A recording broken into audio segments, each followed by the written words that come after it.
How much damage Eric Jones had. You guys had a better look than I did, but extensive right rear quarter panel damage. The NASCAR officials are under the race car right now. The team is assessing the wheel well area around there, just checking to see exactly how much damage they have. Actually, Jimmy Johnson has his cell phone out right now to take a photo of the damage of Eric Jones. He's out here with his scanner on. We'll take a photo and put it on our socials so you folks at home can see this, but something that we will follow along for Eric Jones.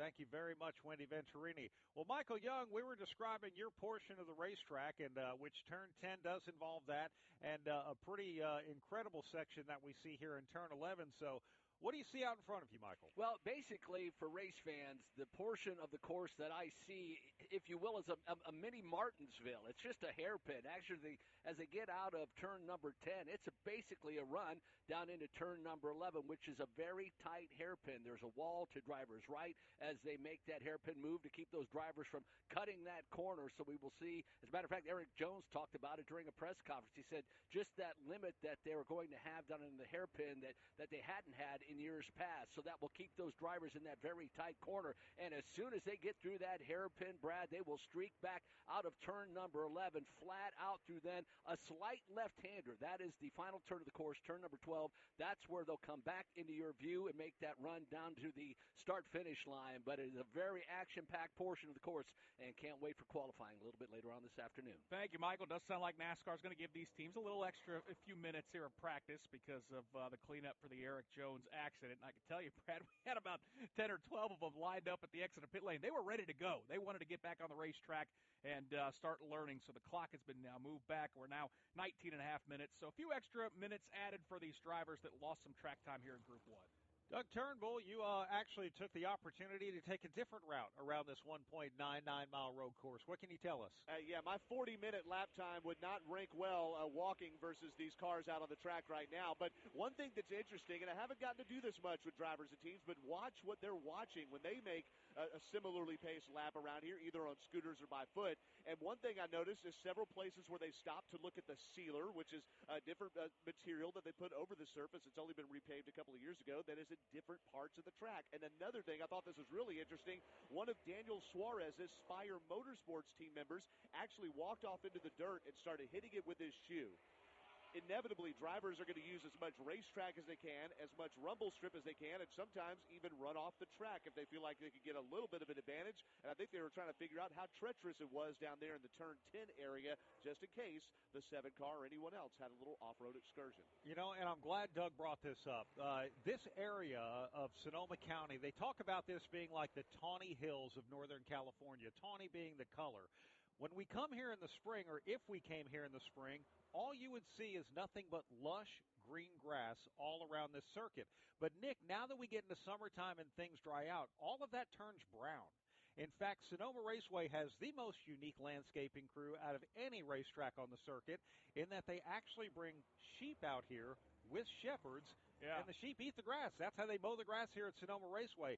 But it's brown, it's dusty, it's slippery, it's slick, it's all of those things. If you go off here, you don't slow down very quick. It is pretty unique because I've seen aerial shots of this racetrack in the spring, and I would think I'm looking at some racetrack in England or somewhere over in Europe, you know, someplace where Formula One races, and then you come back in the summer, and this place just looks so much different. Obviously, the track layout stays the same, but, yeah, it is an object of having to chase the track conditions throughout the course of the year for the groundskeepers and the sheep here at Sonoma Raceway, and one of those really neat caveats that make this racetrack so interesting. And Doug talked about, some of the dirt that gets kicked up on the racetrack. The track conditions change throughout the course of a race here, Brad. Certainly you get a couple drivers that get a couple tires off the racetrack, and it's very easy to kick up some dirt. Let's pick up Shane Van Gisbergen. He won the pole for today's O'Reilly race. Pat Patterson, he's on the way up the hill to you. Yeah, makes a nice right-hand corner there. Lets the car drift out here as he heads to what we call 3A. He's in the Red Bull colors this weekend with the number 97 on the door. Now Chris, the top of the hill in turn 3B, down to turn 4 and into the side of Doug Turnbull. And he's going to power down the brakes, that is, or power up the brakes, and get back to the throttle quickly through the short chute. And then right as I speak here, he starts lifting and on the brakes again to turn right and to turn number 7, right through the dark part of the track, and then starts clipping turn number 8 to go left, then right down the hill, then left again through the S's at turn number 8. Got that Red Bull sponsorship, trying to run down Austin Cindric. Cindric's car's been sliding around the racetrack. Here comes Shane Van Gisbergen through turn number 9. He'll set up for the right-hander, Michael, of turn number 10 in car 97. And Austin Cindric about 12 car lengths ahead of the aforementioned Shane Van Gisbergen. Van Gisbergen makes his way now through turn number 11. He'll woe that car down and allow himself to gap Austin Cindric down to about 3 or 4 car lengths or so. Nice run out of turn number 11 through turn number 12, the 97 Chevrolet of Shane Van Gisbergen. Shane Van Gisbergen still out making hot laps around Sonoma Raceway. He is the defending winner, and he is the fastest car on track right now, Nick. William Byron is second quick, followed by Cole Custer, Connor Zilich. John Hunter Nemechek just moved up into the top 5. Christopher Bell is 6th quick. 7th is Austin Dillon. Austin Hill is 8th. 9th, Todd Gilliland. Ricky Stenhouse Jr. rounds out the top 10 of Group 1. Alex Bowman right now is 11th fastest in Group number 1 practice. Austin Cindric is 12th. 13th is Ty Dillon. 14th is Josh Berry. 15th is Eric Jones. His car still sits on pit lane as that Legacy Motor Club crew is looking over and seeing what they can fix after he had an off down in turn number 10. Rest of the drivers here in practice, Noah Gregson is 16th fastest. Cody Ware is 17th. Brad Keselowski finally out on the racetrack. He's turned just 1 lap. He's the slowest, Brad, of the 18 drivers. One of the cars that's coming around, about to hit the start-finish line again, Christopher Bell. He fractured his left wrist in that horrific-looking crash at Michigan International Speedway. Still has the cast on it. Had Brent Cruz come in as a backup driver last week at Naval Base Coronado. And unfortunately for Brent Cruz, it's a new kind of race car to him. Missed a shift in that car, grenaded the engine, and that number 20 finished last, but it'll be interesting to see what C-Bell does here this weekend, Nick. Yeah, it all depends on the health and how that wrist feels. Didn't feel like he could handle the bumps necessarily of the Naval Base Coronado, where not only was it bumpy, there were some sections of the racetrack where all 4 tires were getting off the ground. That's not going to be the case here at Sonoma, but it is still asking a lot of a driver to crank on that steering wheel left and right. So I think it's all going to be about Christopher Bell feeling out and seeing how much he can take. And certainly this practice session, Brad, I'm interested to hear comments from Christopher Bell after to see how he feels and if he feels like he can run the entire race. I would agree with you for sure. The Ally Chevrolet crossing the start-finish line, Pat Patterson. Alex Bowman's a pretty quick road racer. Yeah, he'll get down through the gearbox here when he gets to the top of the hill. Make that right-hand corner. Let the car drift out. You want to try to straighten this part of the race course out as best you can. Not a lot of shifting right here as he's right in front of me in 3A, 3B, straight ahead to the right. Crest the top of the hill, and he'll take it to 4. Good, strong effort through this part of the racetrack, Doug. And as you come through this part of the track, you got John Hunter Nemechek trying to squeeze through here as he begins his trip down the S's right now. Drivers sometimes locking up their tires here at turn 7, guys. Got to watch that. Yep, a lot of drivers navigating the S's right now. As we mentioned, Alex Bowman saw it on the steering wheel as he slides through the hillside here in Northern California. We see John Hunter Nemechek heading through turn number 10. Michael, here's a good look at that purple Ally Chevrolet. Alex Bowman headed to you in turn 10. Hard to believe it's going to be his 10th start here at Sonoma Raceway. Alex Bowman makes his way down into that very tight hairpin of turn number 11. You'll hear John Hunter Nemechek momentarily. There's John Hunter Nemechek as he makes his way through. Alex Bowman really hugs that inside retaining wall to driver's right. Gets a nice run out of turn number 11 and through 12. So we have in this session so far 9 minutes 20 seconds to go. We'll come back to Sonoma Raceway. Group number 1 practice underway here in Northern California. This is Kyle Petty for Echo Park Automotive, and I'm here to tell you why you should shop Echo Park before you buy a car, truck, or SUV. Over half of inventory at Echo Park is priced below $25,000, and car for car, truck for truck. Echo Park Automotive's pricing is $3,000 less than the competition. Maybe that's why Echo Park has over 100,000 five-star reviews. Echo Park Automotive is built to make sure you drive away happy. It's even in their name, Echo Park Automotive. Every car, happy owner. The official used car retailer of Speedway Motorsports. Summer at Cracker Barrel means Campfire's back. Wake up to our new Campfire breakfast skillet. So good we serve it all day long. Or try our Campfire chicken or Campfire beef. The seasonal favorites feature corn on the cob, red skin potatoes, carrots, grapes, tomatoes, and onions, all slow cooked in foil to lock in those Campfire flavors. Finish with one of our new sweet treats, a cherry Coke float, or the all-American double chocolate fudge Coca-Cola cake. You can try them all, but only this summer at Cracker Barrel. Hearing Pat Patterson talk about Cracker Barrel makes me very, very hungry. We're here at Sonoma Raceway, and if you've pre-ordered a scanner rental from Racing Electronics, stop by the Racing Electronics trailer and pick it up today. We encourage you to pick up your rental early to avoid peak crowds and enjoy a quicker, more convenient experience. And if you're attending multiple events, simply keep your scanner and return it after your last event of the weekend. From Sonoma Raceway, this is PRN, the Performance Racing Network. It's time for a PRN pit stop. Today we're getting to know co-anchor Nick Yeoman. Let's drag him up. Who was the first person you called when you found out you'd be in the booth this year? It was my dad, who, I mean, he's the reason I'm a racing fan. There's pictures of me in a crib just like hours old, and I've got like a Bill Elliott, like Coors Light #9 hat on. It's like much larger than my head, and I have a large head. So he was definitely the one that I reached out to first. What's the best advice you have for someone trying to call races? Well, it's going to sound silly, but it really is as simple as call what you see.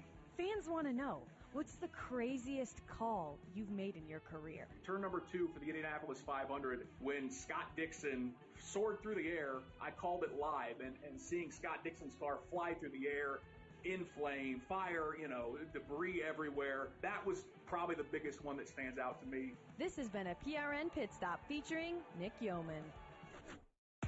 You're listening to live coverage from the Performance Racing Network of the NASCAR Cup Series.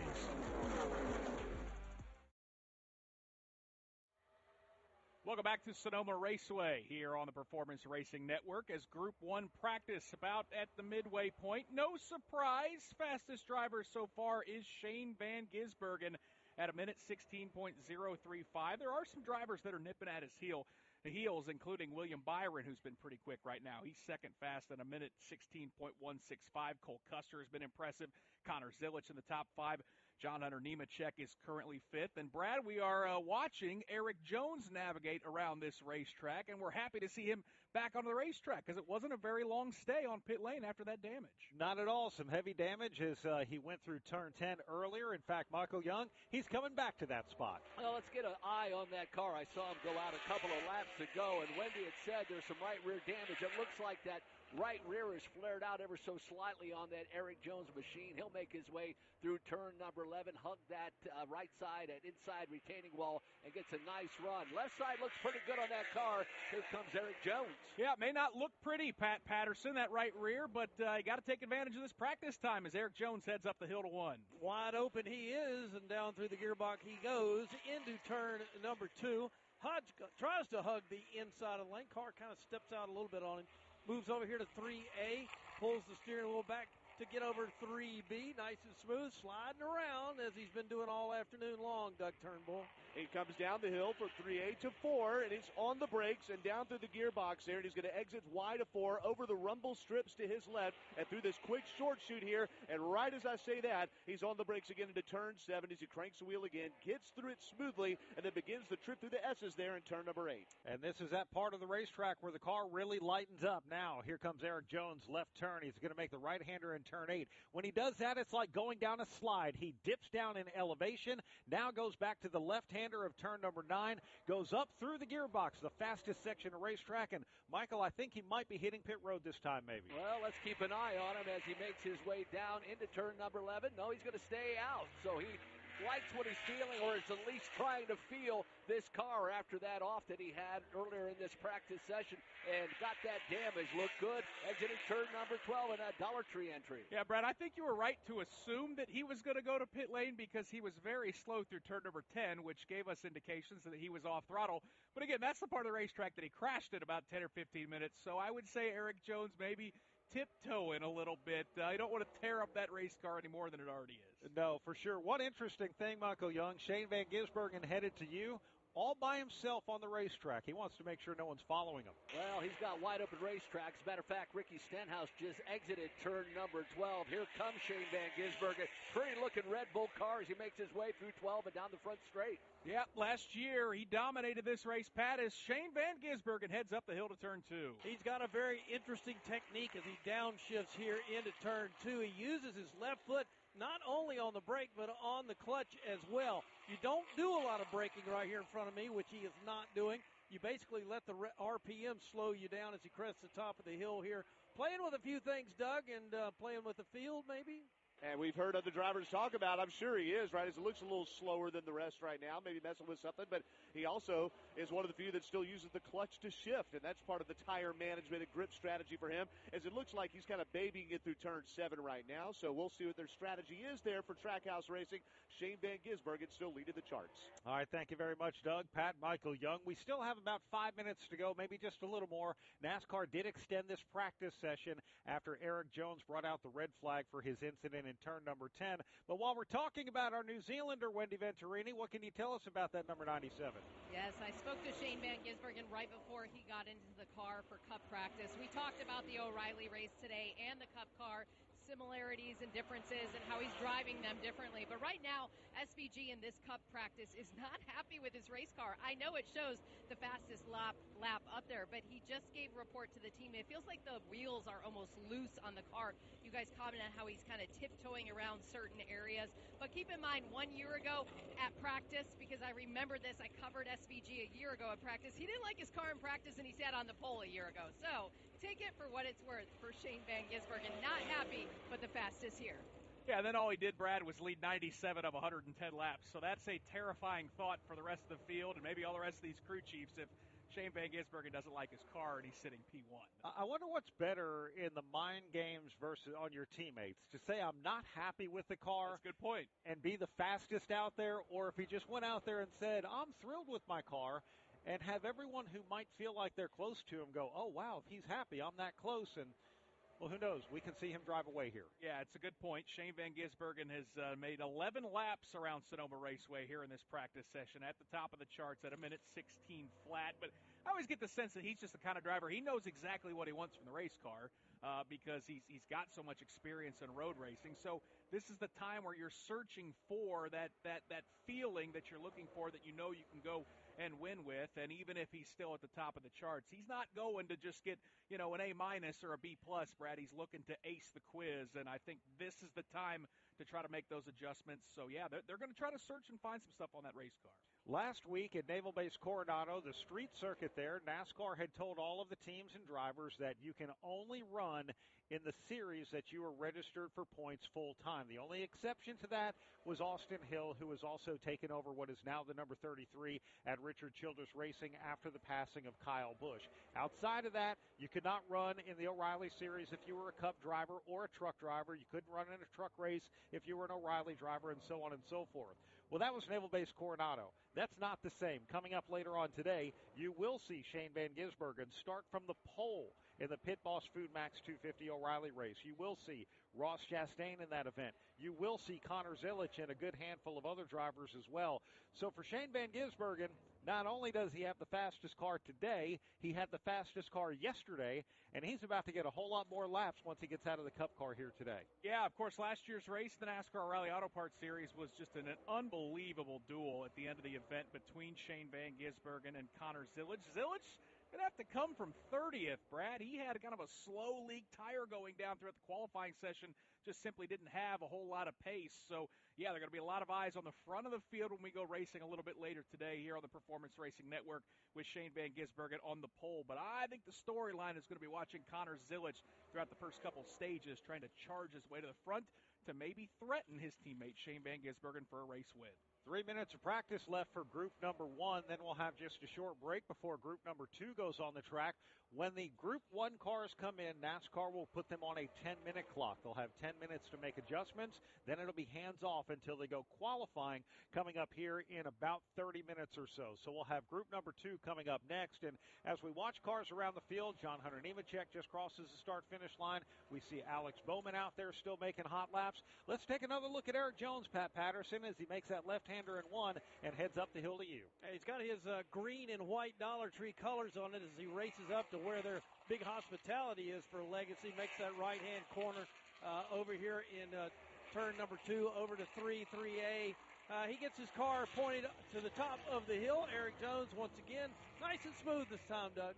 Now see how he navigates turn 4, a heavy braking zone, and it's a hard right-hand turn, exits wide under the rumble strips there for Eric Jones, 20th place finisher at San Diego a week ago, and now he's on the binders again at turn 7 as he exits the short chute, through it smoothly, exits out to the left side rumble strips to begin the descent down the hill to the S's. And again, if you joined us late, the only stoppage in this practice session was due to an incident involving Eric Jones in turn number 10. He's got that car underneath him this time as he blitzes through the S's and heads to that right-hander of turn number 10. This time, Michael, he's full song. Yeah, a lot more confidence in that driver. A couple of top 10 finishes for Eric Jones. It looks like he will keep that car on the track. And he indeed will. Looked like he might have ducked in the pit lane momentarily. He has Alex Bowman about a couple of seconds ahead of him, but a good-looking portion of the course through turn number 11. Nice looking lap there for Eric Jones. Wrapping down the last couple of minutes, actually 1 minute now remaining for the rest of the field. Chasing Eric Jones right now is Austin Cindric. Pat, he's a heck of a road racer in that Team Penske Ford. Yeah, Austin Cindric was the first guy on the race course this morning, so he's had a lot of lap time, makes that right-hand corner, lets the car drift out over here, heads to 3A. He has the Discount Tire logo and schemes on his car now. Number 2, top of the hill, highest point of the racetrack as he heads for 4. And coming out of turn number 4 here, Austin Cindric is going to wobble just a little bit here as he goes through the short chute. He'll get to full throttle, then right back on the brakes here as he goes 3, 2, 1 into turn number 7. Lightly glides through that there. Car looks under control there, but not as fast as some others. Yeah, he's been sliding around the racetrack for sure, searching for speed. Right now, 9th of the 18 drivers, but he is trying to run down Eric Jones here in the final seconds of practice as Jones and Cindric, Michael, are into turn number 10. My portion of the course at the opening stage of this practice session put those left sides out at the exit of turn number 10. Was clean through that time by, and he will duck on the pit lane as he'll have Eric Jones right in front of him. The rest of the track clean as now Shane Van Gisbergen will work his way through. Looks like he'll come to pit lane as well. Red and black flags are out. That means Group 1 practice is over here at Sonoma Raceway. Shane Van Gisbergen was the fastest. The rest of the top 10, William Byron, Cole Custer, Connor Zillitz, John Hunter Nemechek round out the top 5. Christopher Bell, fractured wrist and all, 6 quick, followed by Austin Dillon, Todd Gilliland, Austin Cindric, and Austin Hill rounding out the top 10. Group number 2 practice coming up next here at Sonoma Raceway. Joey Logano here for Hunt Brothers Pizza, where you can choose from 10 toppings, all at no extra charge. In a hurry, call ahead to place your order or grab a hunk of pizza on the go. Follow me on the track all season long and visit huntbrotherspizza.com to find your next pizza. Whether your engine runs daily or only when you need it, Z-Max Micro Lubricant is the force you need against carbon buildup that can damage your engine. Combustion causes carbon and other harmful deposits to build up in your engine, fuel system, and transmission. And carbon is like sandpaper, rubbing against your engine's internal parts. You don't want that. You want Z-Max Micro Lubricant. It soaks into metal and keeps your vehicle running at peak performance. Find out more at zmax.com or visit us on Facebook and X. Protect your engine to the max with Z-Max. By downloading the free PRN mobile app, you can listen to all of our live race broadcast anywhere. You'll also have easy access to all of our award-winning studio shows. Get all the latest racing information at your fingertips with the PRN mobile app. When the checkered flag drops, the night starts in fabulous Las Vegas. Come to the sports and entertainment capital of the world and see why it's the best place for racing fans on and off the track. Learn more at visitlasvegas.com. This is PRN, the Performance Racing Network. I'm David Stiles, and each weekday, Andrew Kurland and I bring you the biggest stories from the garage on our daily show, Garage Pass. I finally got onto a smooth road and just did one of those nodders and woke up tumbling, out through the middle of the desert. And we had literally a vehicle that would move down the race course and chase you. Well, our chase truck got into a fender bender in a small little town, and the guys got locked up in jail. That's PRN's Garage Pass right here. Are you looking to make NASCAR a little bit more compelling, or are you tired of watching your bankroll dry up after missing another parlay bet on your favorite Cup Series driver? Well, I've got just what the doctor ordered, a steady dose of Racer's Odds. Hi, I'm David Stiles, and along with Andrew Kurland, we try to bring you the best insider information and our sharp bets as we help you grow your bankroll by betting on NASCAR's top 3 series. Find us wherever you listen to major podcasts and on the Performance Racing Network YouTube page. You're listening to the Performance Racing Network's live coverage of the NASCAR Cup Series.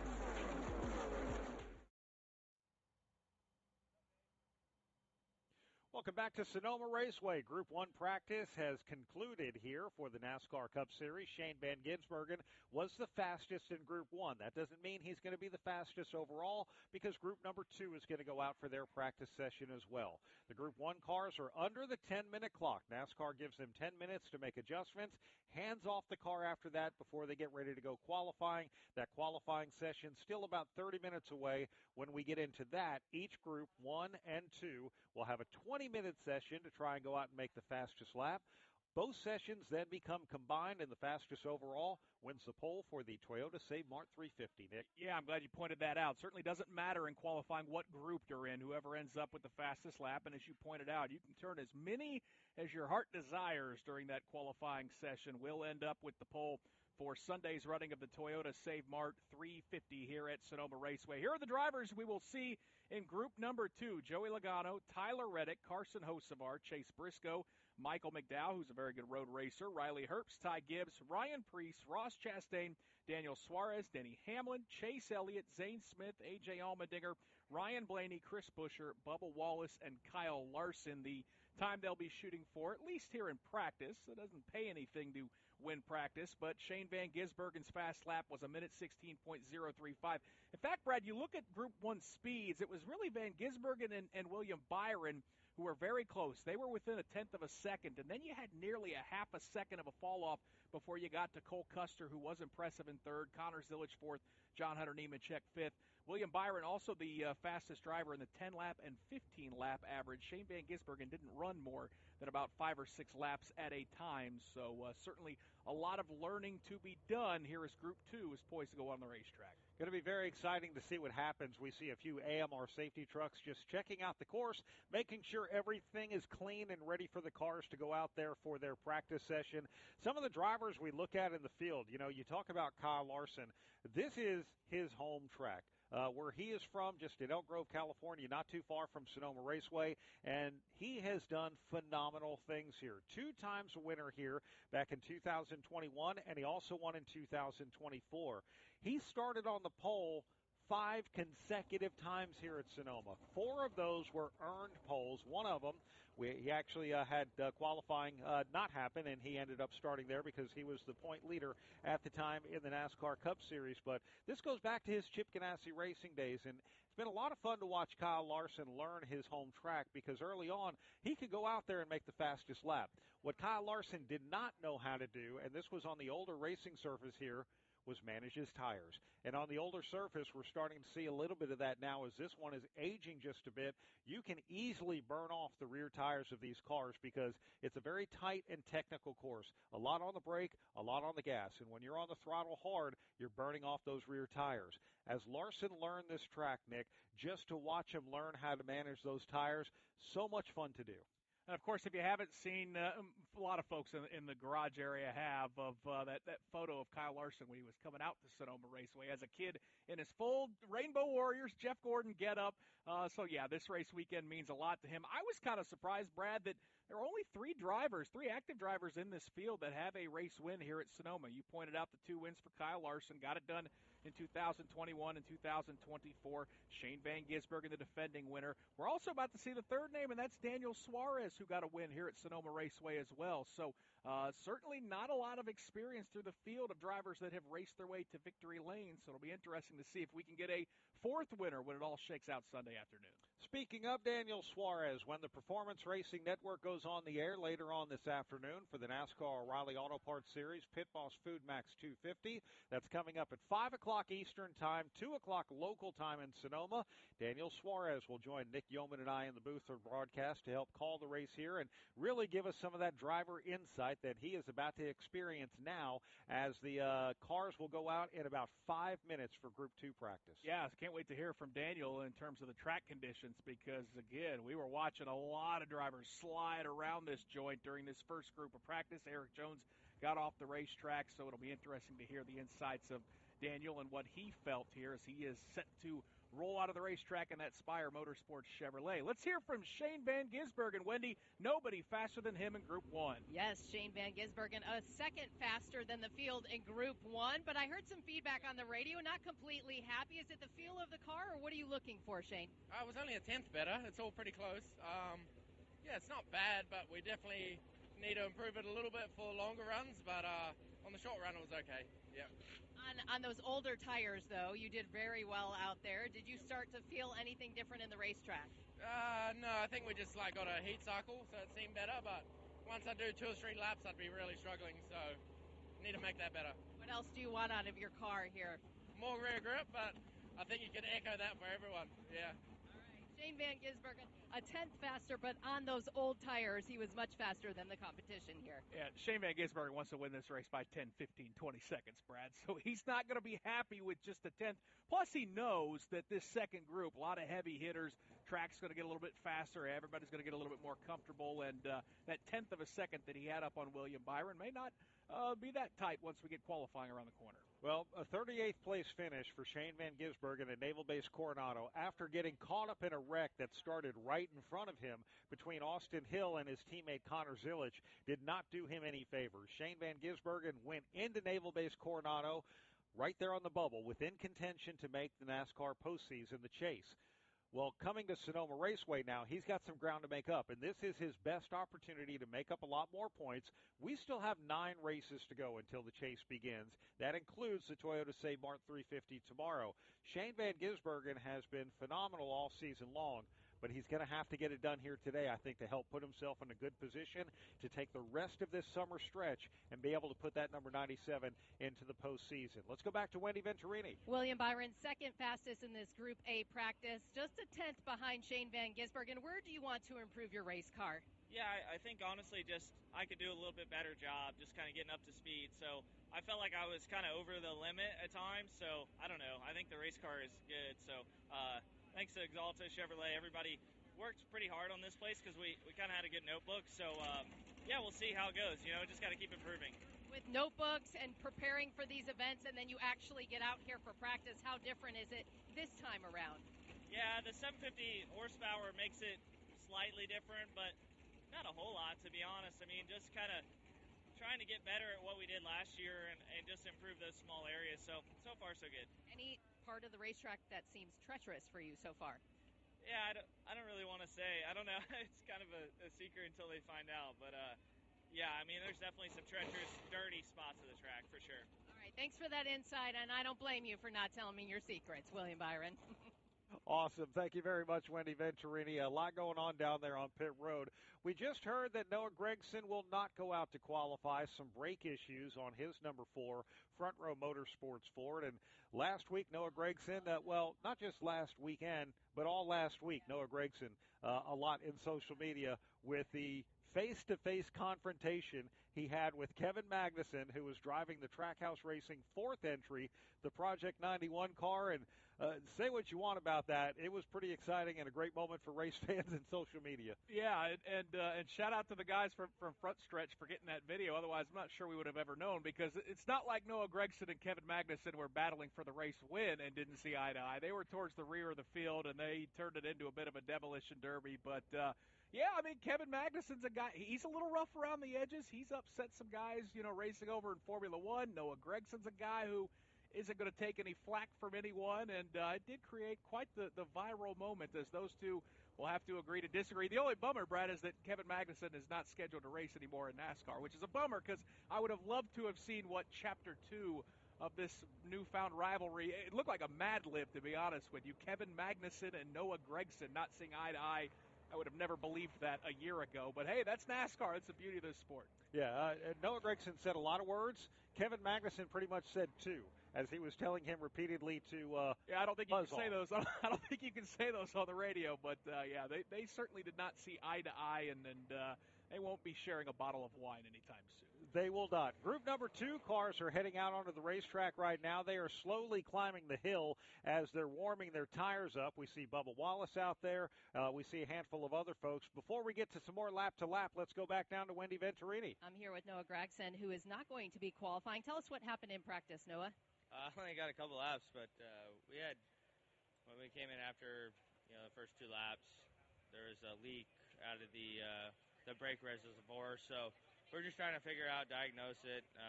Unfortunately, NASCAR said we're not going to be able to qualify, but we got our work cut out for us here tomorrow. This is my favorite road course, so I always like coming up here to wine country. The fans are incredible up here. Lacked a lot of track time during practice and then obviously qualifying. So we'll try and hit it hard tomorrow, figure it out tonight, and try to have a solid run tomorrow. With only 5 laps out there in that practice session, were you able to get a gather of good notes for your team? As good as I could. If I had the opportunity to do more laps, I'd be able to give them better information. Thanks for the information there. That's Noah Gragson, who will not be qualifying later today. All right, thank you very much. Let's follow last week's second-place finisher, Bubba Wallace, around the circuit. He's up at the top of the hill right now, made the right-hander in turn number 2.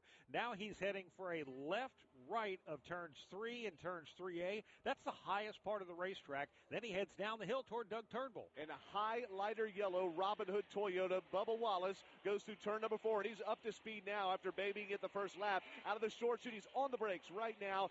Down the gearbox and smokes the tires and misses turn 7, runs it wide, and that'll mess up his approach to turn 8 as he starts to go down the hill. Yeah, pretty easy to do. As we've seen, those drivers are heading down the hill, and it is hard to get those cars slowed down. Bubba Wallace has got all 4 tires underneath him as he streaks through the S's. In fact, got a trio of Toyotas making the way to turn number 10. Michael, it's Bubba Wallace, Riley Herbst, and Denny Hamlin. Last time through for Bubba Wallace, he put those left sides right in the grass. That time through, he was able to keep all 4 of those good years on track. He has Riley Herbst right behind him. Denny Hamlin closes it down to about 3 car lengths. But a good exit and a good finish to the lap for Bubba Wallace as he exits turn 12. First couple laps for these cars are not doing a whole lot. Brian Blaney actually just moved up to 11th quick overall. That is going to change, however. Wendy Venturini. Connor Zilic, 4th in that practice session. I will say Connor is signing autographs for the fans in the stands directly behind us. Connor, tell us, what did you take away from your race car in those practice laps? Yeah, we definitely have a little bit of work to do with our WeatherTech Chevrolet. I wasn't too happy with it, so yeah, we'll go make some changes and see if we can get ourselves a good starting spot for Sunday. Why weren't you happy with it? Being 4th on the chart, it has speed. Where exactly do you want help? Yeah, just struggling with rear grip. All the high-speed stuff. I struggle for rear lateral grip, so we'll see what we can do to make it better. All right, thanks for your time. That's Connor Zilic. Also taking time for the fans with the stands directly behind pit road here. Very good access for the race fans at Sonoma Raceway. Yeah, it really is great access for the fans here at Sonoma Raceway. This is a really cool track to just sort of walk around and see what's going on throughout the course of an event. In fact, we're going to take another car around the racetrack. He is driving the Echo Park Automotive Chevrolet this weekend. That would be 5th place finisher in Naval Base Coronado, A.J. Allmendinger. He starts to go up to the top of the hill, turns right in turn number 2. It is going to be a left-right over 3 and 3A. They actually bypass turn number 4 and go down to 4A where they get into the view of Doug Turnbull. And in the car right in front of him, Ross Chastain appears to put his wheels off the track. I'm over to go, but here comes Allmendinger exiting wide off of turn number 4 there. And he's full speed right now, but on the brakes hard. Doesn't smoke any tires through turn 7 as he makes that right-hand turn, exits it beautifully, and sets up the run to the S's. Nobody scored more points on road races this year than A.J. Allmendinger in the Cup Series. Here he comes through the S's, giving chase to Ross Chastain. Chastain bending that car to the right, of turn number 10. But here comes that green and white Chevrolet of Allmendinger. 4 top 10s for the Dinger here at Sonoma Raceway. Actually, at the press conference a little bit earlier today, talked about his first time and only time ever running here outside of the Cup Series was in a go-kart. He'll put the right sides right against that inside retaining wall. Nice exit, wiggled ever so slightly. A.J. Allmendinger completing this lap. A.J. Allmendinger, 5th quick overall right now. In fact, among the Group 2 cars, 6 of the top 10 come from Group number 2. Now make that 7, now make that 8. Let's give you a top 10 rundown. Out of Group 1, Shane Van Gisbergen still the fastest overall. Chase Briscoe now 2nd quick. We just changed that, Nick Yeoman, as Ryan Blaney goes to the top.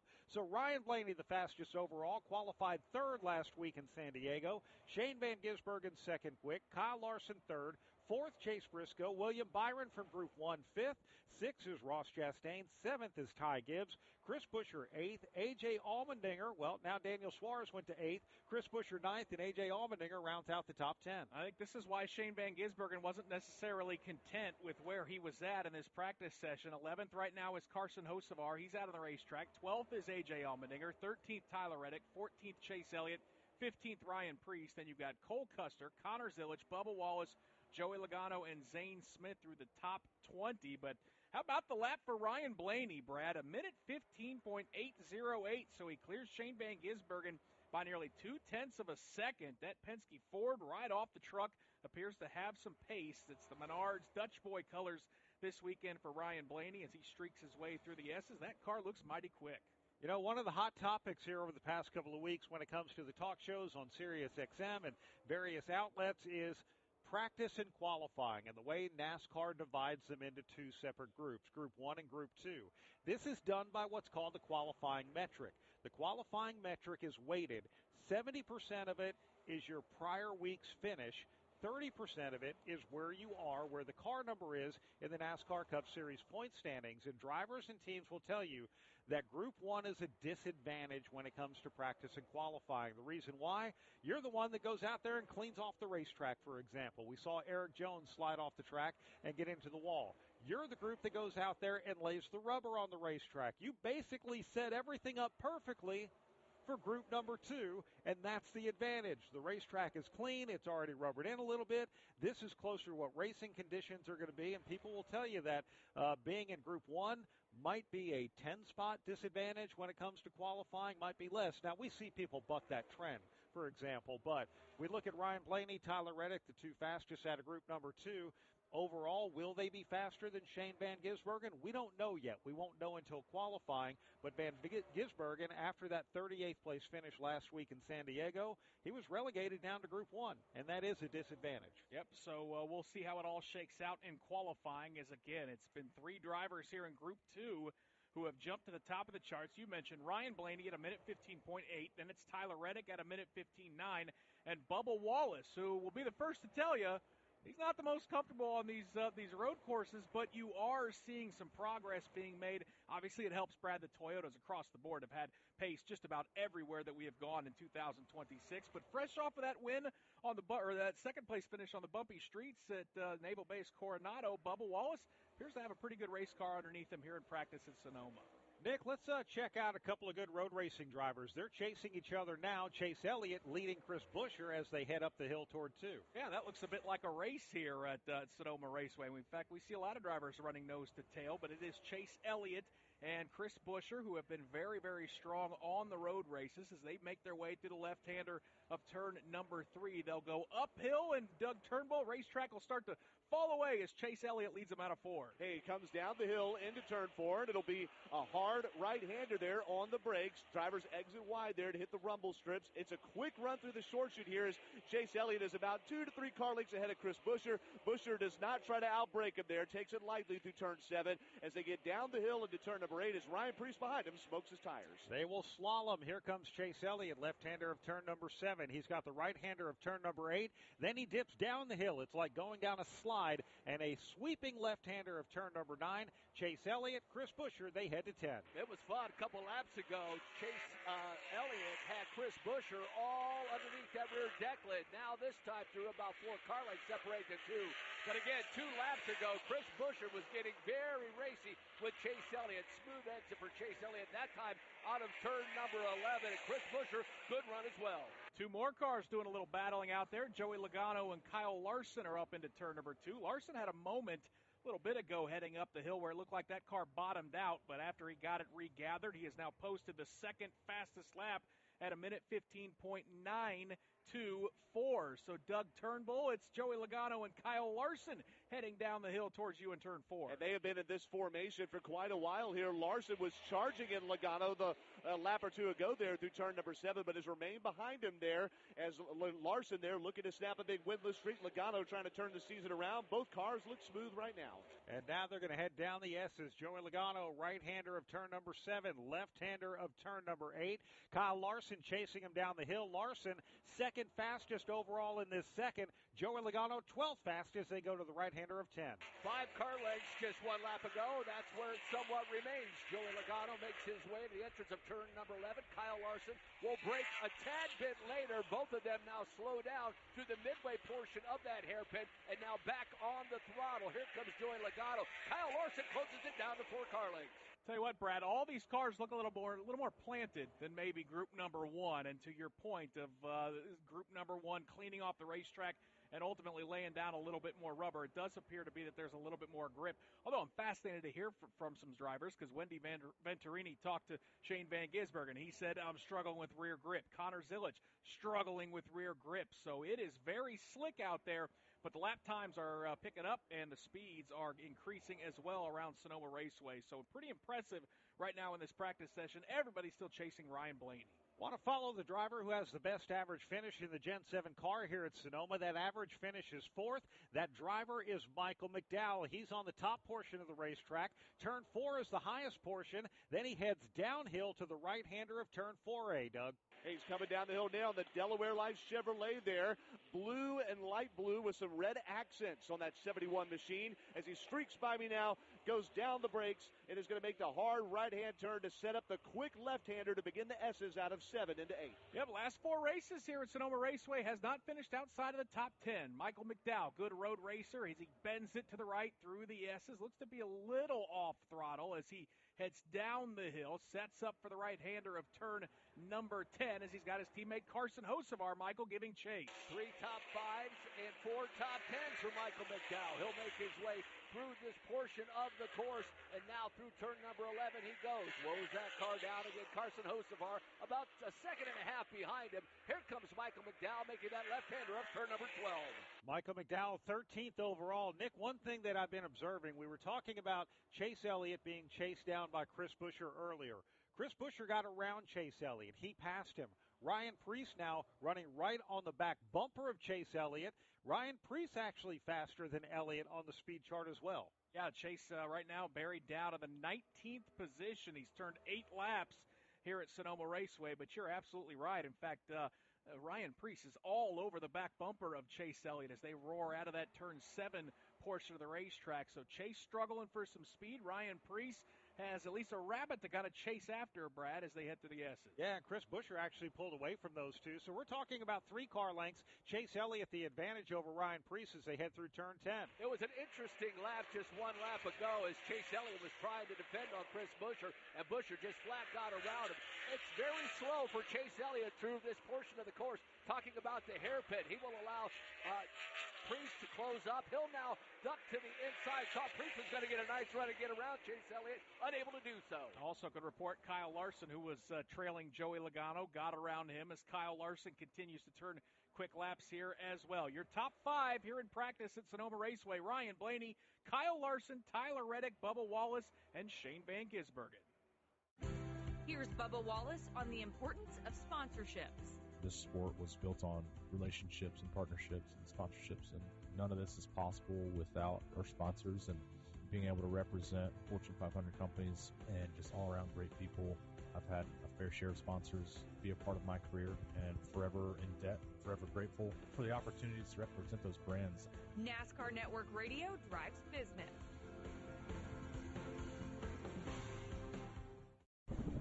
Green flag, the Coca-Cola 600's underway. This is a crown jewel race. It's a 600-mile salute to those who have paved because of the sacrifices that were made by our military heroes. If you win this one, you'll carry it with you forever. It's NASCAR's toughest test of man and machine. It's the Coca-Cola 600 on Memorial Day weekend.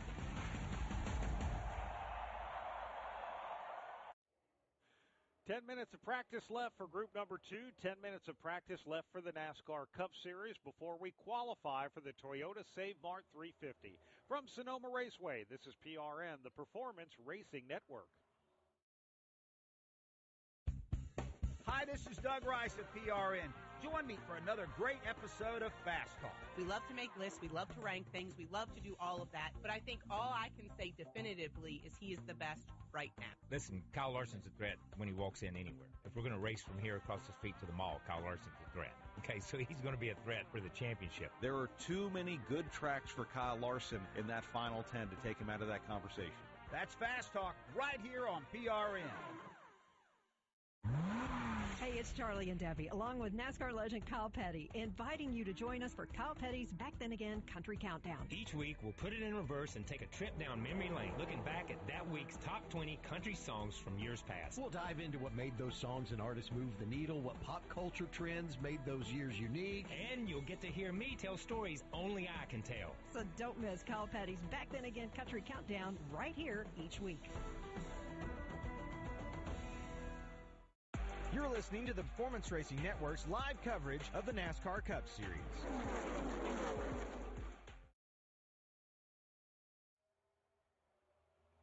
Welcome back to Sonoma Raceway. Practice wrapping up for the NASCAR Cup Series. We've got about 7 minutes left for group number 2. Ryan Blaney, the fastest overall. In fact, the top 4 from group number 2 with Blaney, Larson, Reddick, and Bubba Wallace. Shane Van Gisbergen from group number 1 is fifth quick now. Also from group number 1, Nick, the only other car in the top 10, and that's William Byron.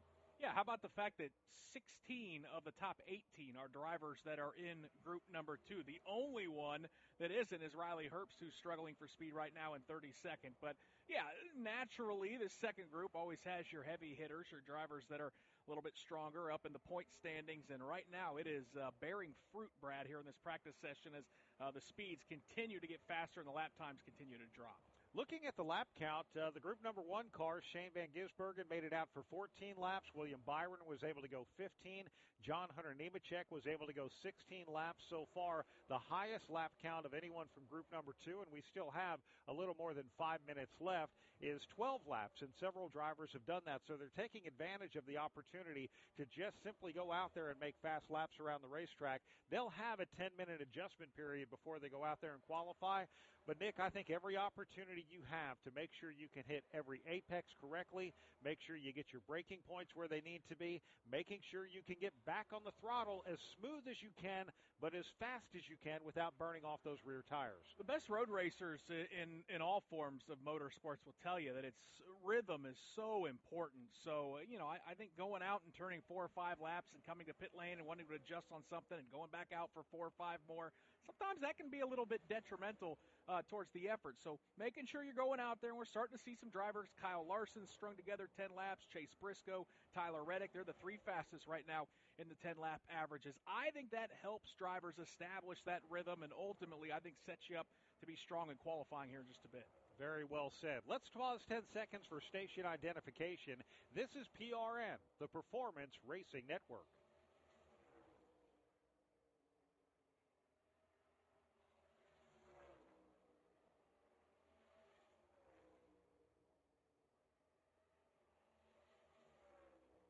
Welcome back to Sonoma Raceway. Alongside Brad Gilley, I'm Nick Yeoman. Out in the turns, we've had Pat Patterson and Doug Turnbull, along with Michael Young and Wendy Venturini. It's done a great job hustling, covering pit lane. We've heard from a lot of drivers here in this practice session.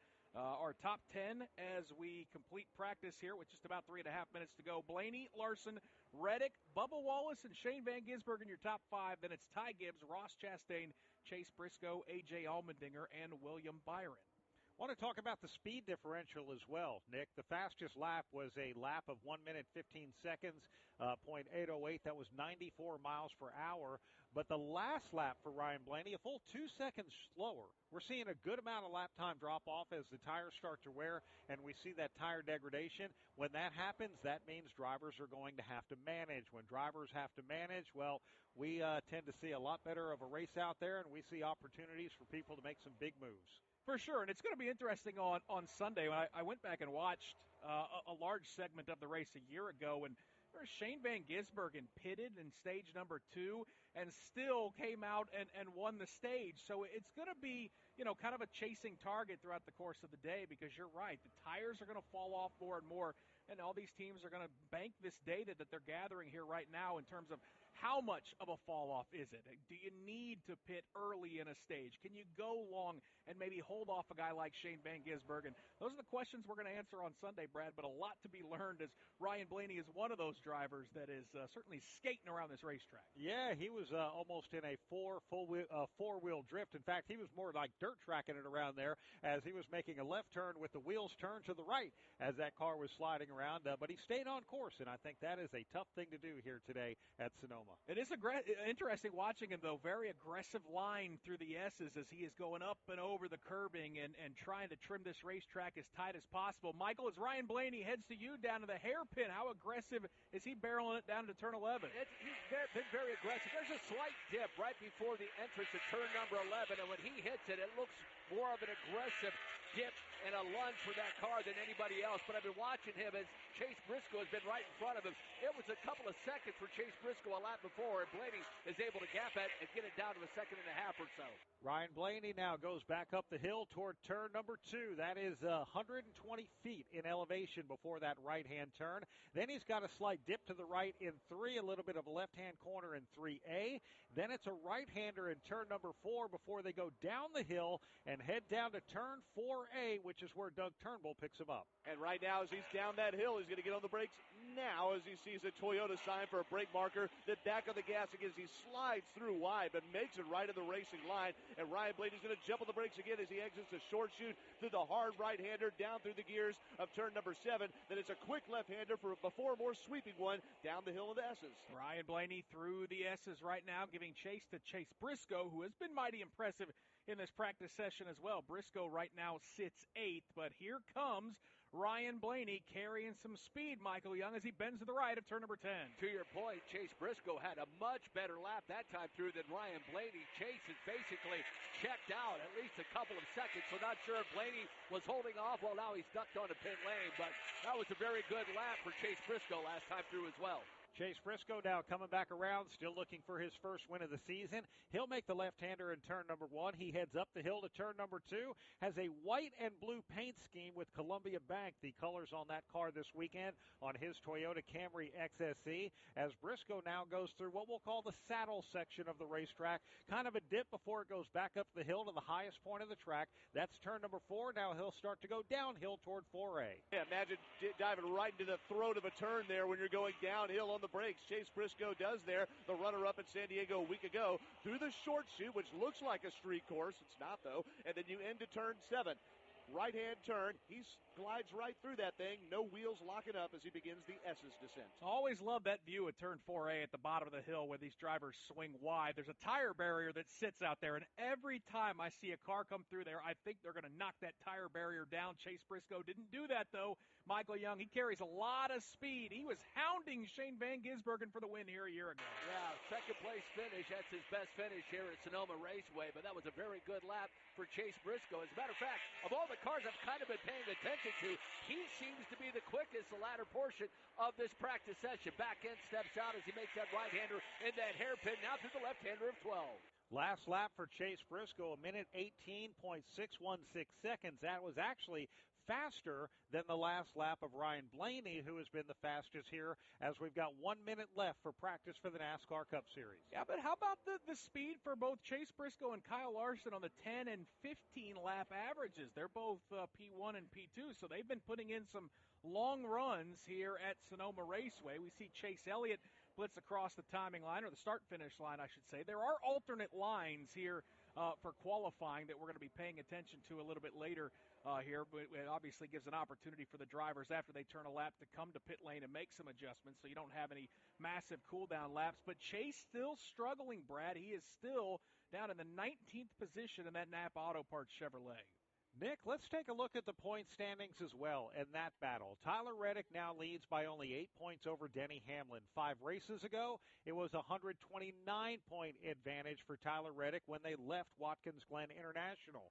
But on the racetrack, while Tyler Reddick is actually third quick and Denny Hamlin in overall speed is 17th, in a 10-lap average, Reddick is third quick, Hamlin is fifth quick, but how about that 15-lap average? Yeah, in the 15-lap average, Denny Hamlin showing some pace, a little bit faster than Tyler Reddick. Denny Hamlin third in 15-lap pace, Reddick down in fifth. In fact, your top 5 in that 15-lap pace, it's Larson, Briscoe, Hamlin, Ty Gibbs, and Tyler Reddick. So Denny Hamlin's car may not have that one-lap pace, Brad, but the veteran, and we see this on the ovals too, Denny Hamlin maybe not really fast at the drop of the green flag, but once we get throughout the course of a tire run, he knows how to take care of these Goodyear tires better than just about anybody in this sport. Yeah, he does for sure. So let's give you a rundown as practice has concluded. Ryan Blaney, the fastest overall, followed by Kyle Larson. Tyler Reddick was third. Bubba Wallace was fourth. They were in Group 2. Group 1 was Shane Van Gisbergen, fifth quick overall. Back to Group number 2. Ty Gibbs was sixth quick. Ross Chastain, seventh. Chase Briscoe, eighth. A.J. Allmendinger in the Echo Park Automotive Chevrolet, ninth quick. And then William Byron from Group 1 was 10th quick. You mentioned A.J. Allmendinger. He actually had a late spin right at the end of the practice. Looked like up around turn number 2. Rest of the top 20, it was Chris Buescher, 11th fastest. Joey Logano, 12th. 13th was Michael McDowell. Daniel Suarez was 14th. Ryan Preece was 15th. 16th was Carson Hocevar. 17th, Denny Hamlin. 18th, Zane Smith. 19th, Chase Elliott. And 20th, Cole Custer. Coming up, qualifying for the Toyota Save Mart 350. Fueling NASCAR champions on the track for over 20 years to innovating 94 octane, the highest octane on the market. Performance is what Sunoco does. All Sunoco fuel at the pump meets the same top-tier standards as the fuel used in NASCAR. From the track to your tank, you can trust Sunoco to help your vehicle perform at its peak. It's hard to believe in this day and age in the United States of America that children are hungry. Our time on this planet is short. We have to give back to those in need. Every child has a chance, no matter what obstacles they may encounter. Never have we been taxed more as a society to help kids the way we are right now. At Speedway Children's Charities, our mission is simple. Help every child we can. Because all children deserve joy and hope and love. Introducing the RE4000 Bluetooth scanner from Racing Electronics. Fast, lightweight, and zero latency, the RE4000 keeps you locked into every pass, every pit stop, and every checkered flag. Plus, with automatic over-the-air programming at major events, setup is quick and effortless. Check it out at racingelectronics.com today. Getting set to qualify for the Toyota Save Mart 350 here at Sonoma Raceway. This is PRN, the Performance Racing Network. I'm PRN's Doug Turnbull, co-host of the 5 to Go podcast, where I dive deep on 5 racing topics each week with championship mechanic Dan Elliott. We try to predict each week based on the stats that we get, but we also see that each week brings something different. And roving racing journo Devin Kupka. Felt like going into the race, no matter what happened, that man, Tyler Reddick's going to be the driver to beat. Expert analysis unfiltered. The 5 to Go podcast on GoPRN.com, Apple, Spotify, and YouTube. Welcome to PRN's At the Track. I'm Lenny Baticki. We are PRN's half-hour weekly show dedicated to the short track, dirt track, legends, and kart racing across the Southeast. We provide our audience with the news and insightful conversations with the newsmakers from grassroots racing. How did that help you this time to take this victory from a grassroots perspective? I definitely felt like Martinsville was a lot harder than the other one. That's PRN At the Track. You're listening to the Performance Racing Network's live coverage of the NASCAR Cup Series.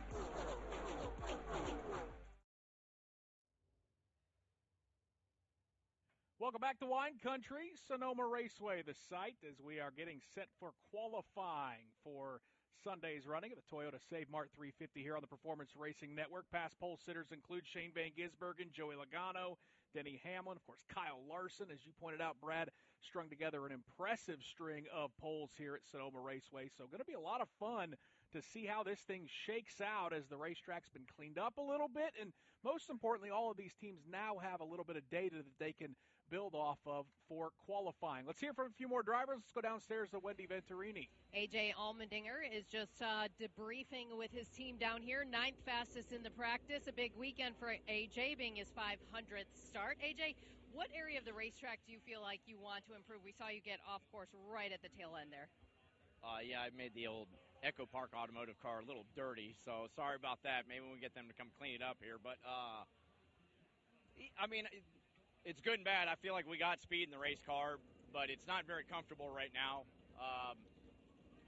Turn 2, as I showed right there, that's probably the biggest problem area, but it's just kind of the way the car's kind of laying over. So got a little bit of work to do, I think. Like I said, good thing is at least we're not doing that and slow. So we got speed. We got to make it a little bit more comfortable. Is there one particular area of the racetrack or a lot of the turns for you? 2 is really bad.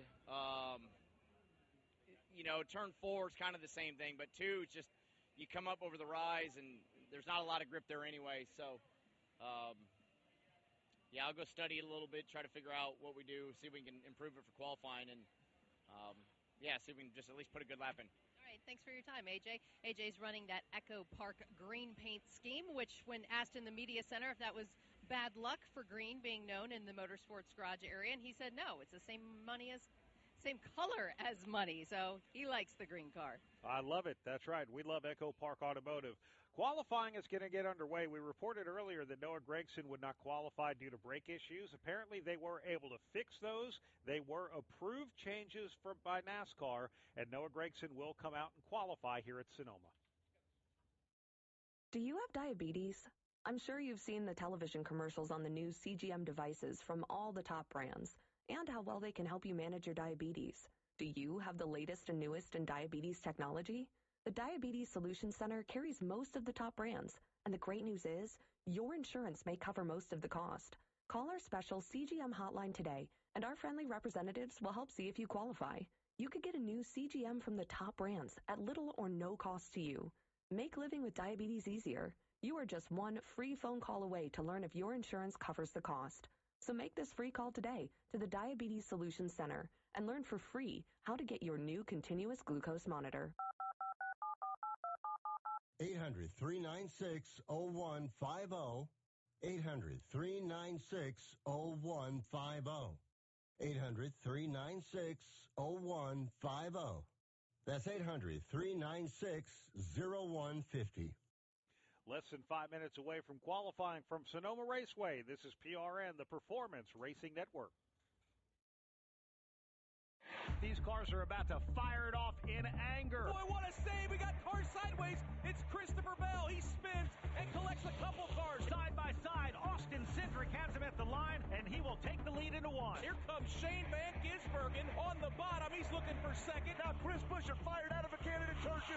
He's right into the rear bumper of Packett. Oh, it's a multi-car accident. I want to say 15, 20 cars. Guys, that took out about 2/3 of the field. We have a fight on pit road between 2 crew guys. One of them is with Ty Gibbs. One is with Brad Keselowski. Lady bottom of the racetrack. Chastain makes it 3 wide. He'd like to take a spot here on the backstretch, and he charges. He wants the lead in turn 3.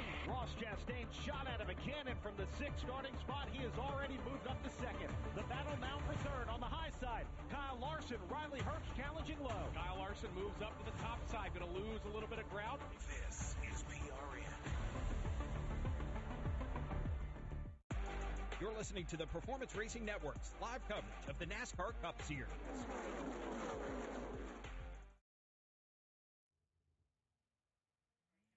Toyota Save Mart 350 qualifying just around the corner. Let's go back downstairs to Napa Auto Parts pit reporter Wendy Venturini, who is trying to catch up with a few drivers before we are going to roar to life, Brad, and set the grid for Sunday's race.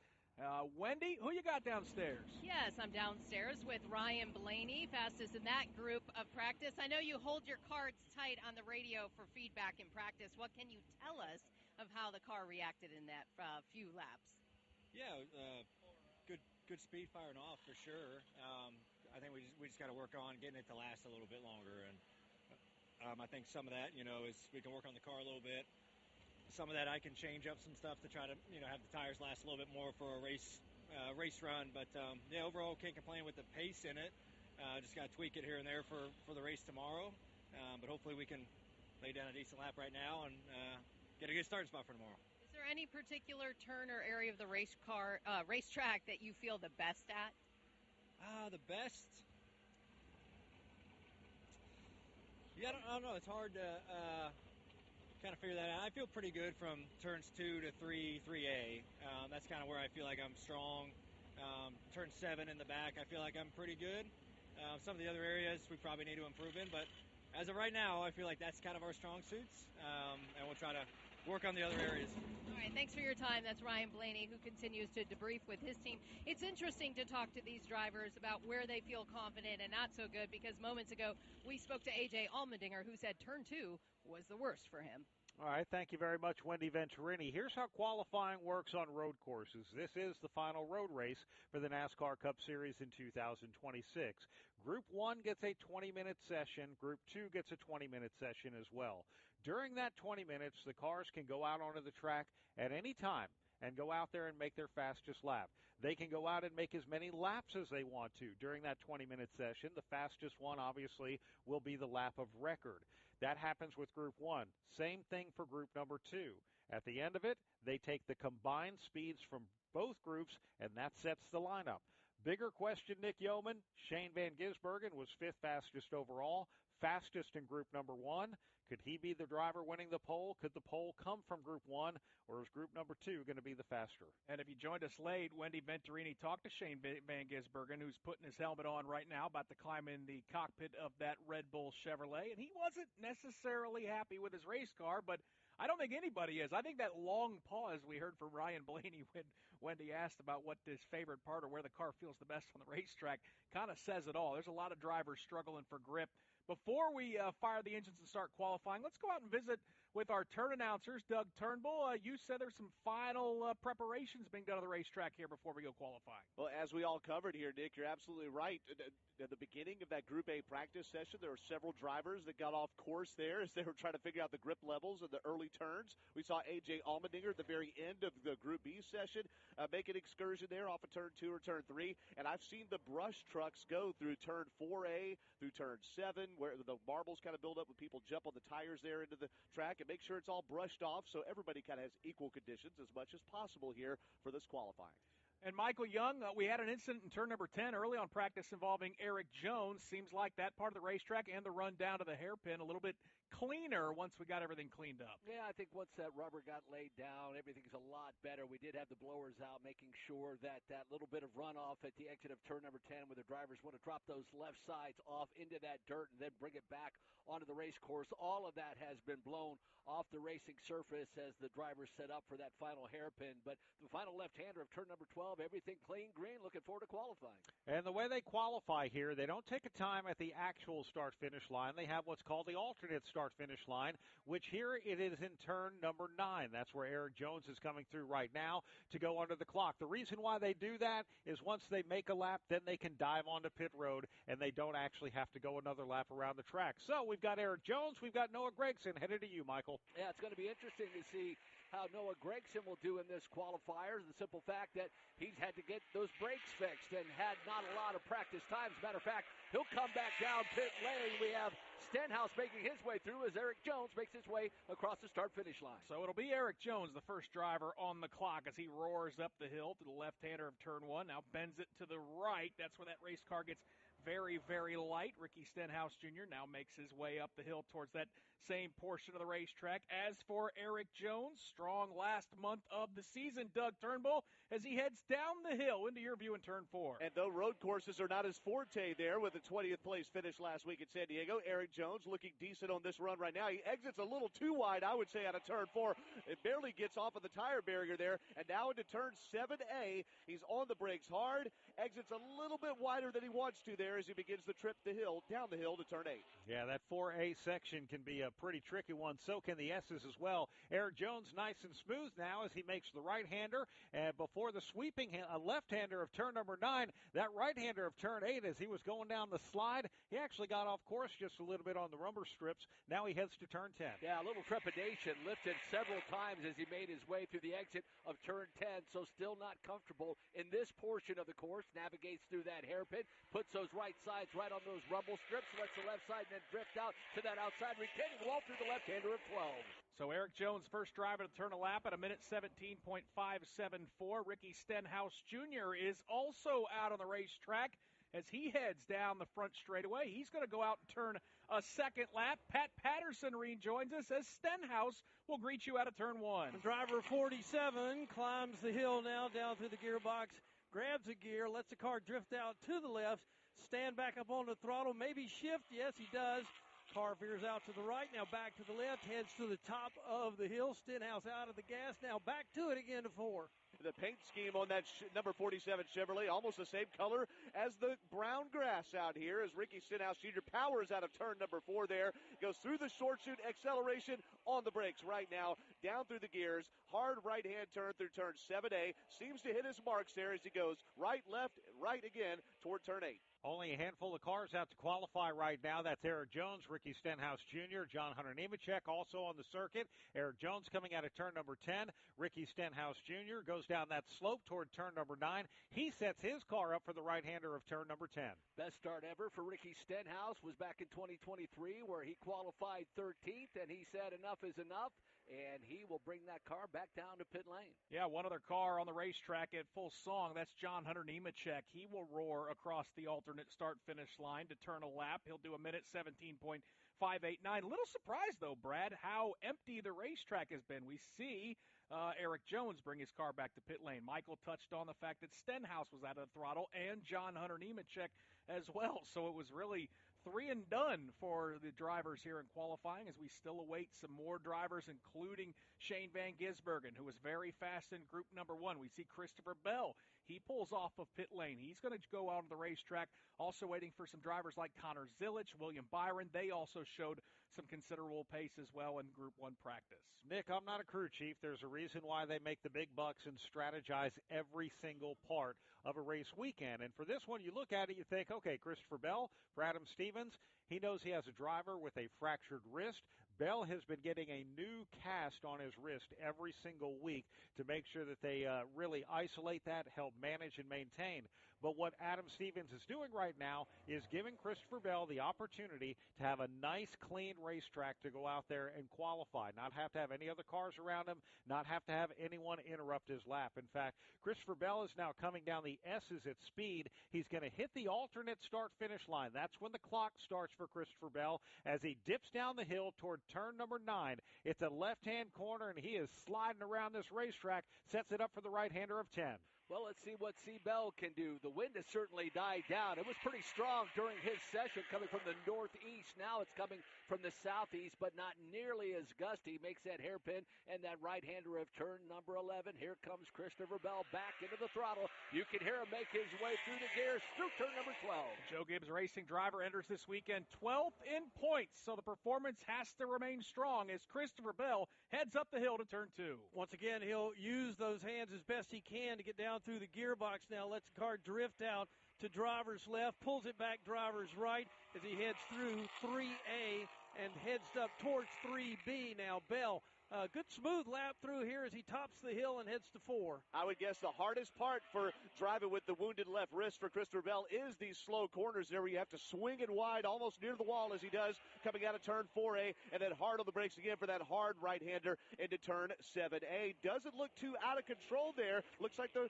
tires are under him, guys. Here comes C. Bell heading down the hill. It is a right-hander in turn number 8, turn number 7. Now he hits the right-hander of turn number 8, slopes down the hill to turn number 9. He is still under speed. Gets the front end just a little bit sketchy as he goes back down the hill. Still under speed as he heads to 10. Let's see how he attacks turn number 10. He'll be out of the throttle. We'll call it one and done for Christopher Bell. So he'll bring the number 20 back to pit lane. And for good reason, Michael. 1:15.814 easily shoots Christopher Bell towards the top of the charts. So it is Bell, Jones, Stenhouse, Nemechek, and now Noah Gregson, who's making his way out of turn number 7. We'll watch him blitz through the S's and give you a lap time as he's headed towards the alternate start-finish line. The 5th driver that we have seen out here in qualifying after getting those brakes repaired. Gregson across the timing line. Will he do any better than 5th? He'll move up a spot.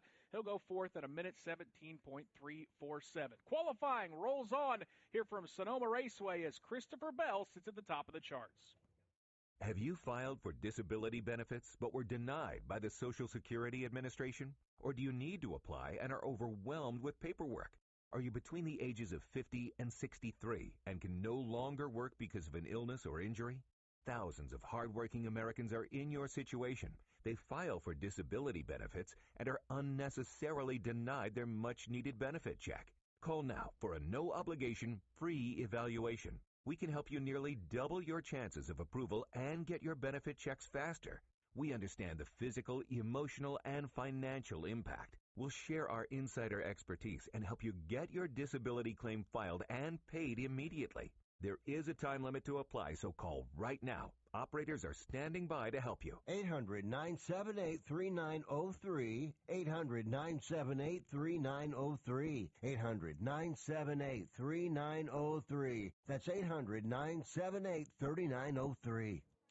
Fastest lap of the day in practice, 1:15.808 seconds. Fastest lap so far in qualifying is Christopher Bell, 1:15.814. Still waiting for drivers like Connor Zillich, Shane Van Gisbergen, and more, and go out and qualify here at Sonoma Raceway. This is PRN, the Performance Racing Network. Denny Hamlin on the importance of sponsorship in NASCAR. Not only are they the resources behind the money that we spend on the racetrack, but we also use a lot of their resources that they have within their own company to make our cars faster or maybe make our drivers or our teams smarter when making decisions. So we've had several of those relationships over the years and certainly continue to lean on those. NASCAR Network Radio drives business. Hey, it's Charlie and Debbie, along with NASCAR legend Kyle Petty, inviting you to join us for Kyle Petty's Back Then Again Country Countdown. Each week, we'll put it in reverse and take a trip down memory lane, looking back at that week's top 20 country songs from years past. We'll dive into what made those songs and artists move the needle, what pop culture trends made those years unique. And you'll get to hear me tell stories only I can tell. So don't miss Kyle Petty's Back Then Again Country Countdown right here each week. You're listening to live coverage from the Performance Racing Network of the NASCAR Cup Series.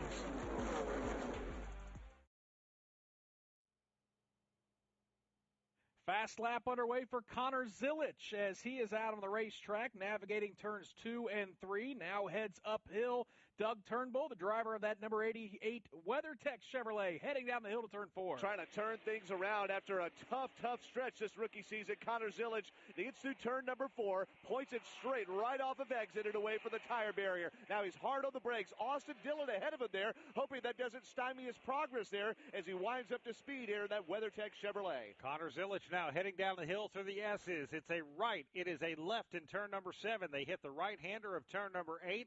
They slope down down the hill. Zilich does have a car in front of him. He hits the alternate start-finish line, however. Michael Young will see if he's going to be one and done or go for another lap. Well, it looks like he's still in the throttle. He has Austin Dillon in front of him as he starts to check up now. So Connor Zilich will bring it back to pit lane. Let's see how he did on that qualifying lap. Yeah, it was a decent lap at a minute 16.323, but certainly it looked like Austin Dillon being in front of him might have impeded him just a little bit. So it's not fast enough to knock off that fast lap from Christopher Bell, who still sits at the top of the charts, Brad, at a minute 15.814. Then it's Zilich. Austin Hill also turned a lap north, or I should say south of a minute 16 at a minute 16.547. Then it's Noah Gragson and Eric Jones. Nick, Christopher Bell is a great road racer. He has proven that by taking checkered flags, turning left and right. He has a fractured left wrist and has still turned almost the fastest lap of the day right now, and his lap was a half second faster than Connor Zilich. That says a lot. Mighty impressive for Christopher Bell. Certainly we know the pace of those Toyotas. And, I touched on it, Brad. He's 12th in points. So with 8 races to go before the chase cutoff, Christopher Bell cannot really afford to lose a lot of points. So obviously a lot of things that he is dealing with, a lot of adversity, and then certainly dealing with the healing of that wrist. But hard not to be impressed with that lap that he laid down here in group number 1 of qualifying. I think we're going to have a land rush here pretty soon. We've got 7.5 minutes left in group 1 qualifying. We have yet to see Austin Cindric, Todd Gilliland, William Byron, Alex Bowman, Brad Keselowski, Josh Berry, Shane Van Gisbergen, Cole Custer, and we actually have the red flag out on the racetrack. There is an incident out there on the racing surface, and it is debris is what we're hearing right now. So what this does is this stops the track from being active, and right now the time to go, it's stopping the clock on this as well. But that hammers home your point that now that the red flag is out, I think you're absolutely going to see him start to line up at the end of pit lane. In fact, Josh Berry's been down there for about 5 or 6 minutes. I keep waiting to see that 21 Wood Brothers Ford pull out on the racetrack, but he's just kind of sitting there and waiting, and we did get a view of the debris that is sitting on the racetrack. I don't have a clue what that is, Brad. I just know if I was a race car driver, I wouldn't want to hit it. Looks like Nick, it looks like a water bottle. I'm not positive. It actually came out of Christopher Bell's car, or as he came up here to just ahead of turn number 2. The crew's up here picking it up right now, but that's what it looked like to me. I tried to see it through the binoculars, but whatever it is, they're picking it up. And by the way, throwing a water bottle out of your race car is perfectly okay. You hear NASCAR lore, and yes, it's actually happened, that drivers might take roll bar padding and throw it out onto the racetrack hoping to get a caution for debris. Water bottles get thrown out of the racetrack all the time. You'll see during a pit road exchange that a pit crew member might be handing a driver a fresh water bottle. Well, guess where the old one goes? Out the window, somewhere on the racing surface. So there's nothing nefarious that happens with that, but it did stop on a part of the racetrack that NASCAR deemed unsafe, so they have to go out there and get it. So the red flag is now up. We have gone back to green, which is a little over 7 minutes to go here in Group 1 qualifying as we are still waiting. See Cole Custer, he's made his way down to the pit exit lane. Noah Gragson just threw his car in reverse. A little gamesmanship, Brad, as Cole Custer says, okay, I'll scoot to the left and take the racetrack all to myself. And now Noah's going to keep that car in reverse. He's going to bring it all the way back down pit lane going the opposite direction. Now he finds drive, and he's going to pull over to the left to get behind Josh Berry. Let's go down to our Napa Auto Parts pit reporter, Wendy Venturini. Well, you were just talking about Noah Gragson. He was just backing up right in front of us. He did come over the radio, said the track felt a little bit sketchy for him after his brake issue that they continue to work on. But I'm positioned right in front of Christopher Bell's car. He's the fastest right now in this qualifying group. He sits in the car with the window net up. They are aware something came off the car. We don't know what it is at this point. It didn't appear to be a water bottle, but the team members are just they watched the video replay too because I think they were curious as well. But Christopher Bell quiet on his feedback on that qualifying lap, but I do know with that wrist it was switched out. The brace feels good. No negative feedback on how he feels in the race car with the new wrap that he has put on in the brace since San Diego. All right, so Noah Gragson went out just shortly after Shane Van Gisbergen. Van Gisbergen, he is now headed down the hill. He's going to wrap it around turn number 8. He'll hit turn number 9. That is going to be the timing line. The Red Bull Chevrolet now under the clock to make his qualifying lap.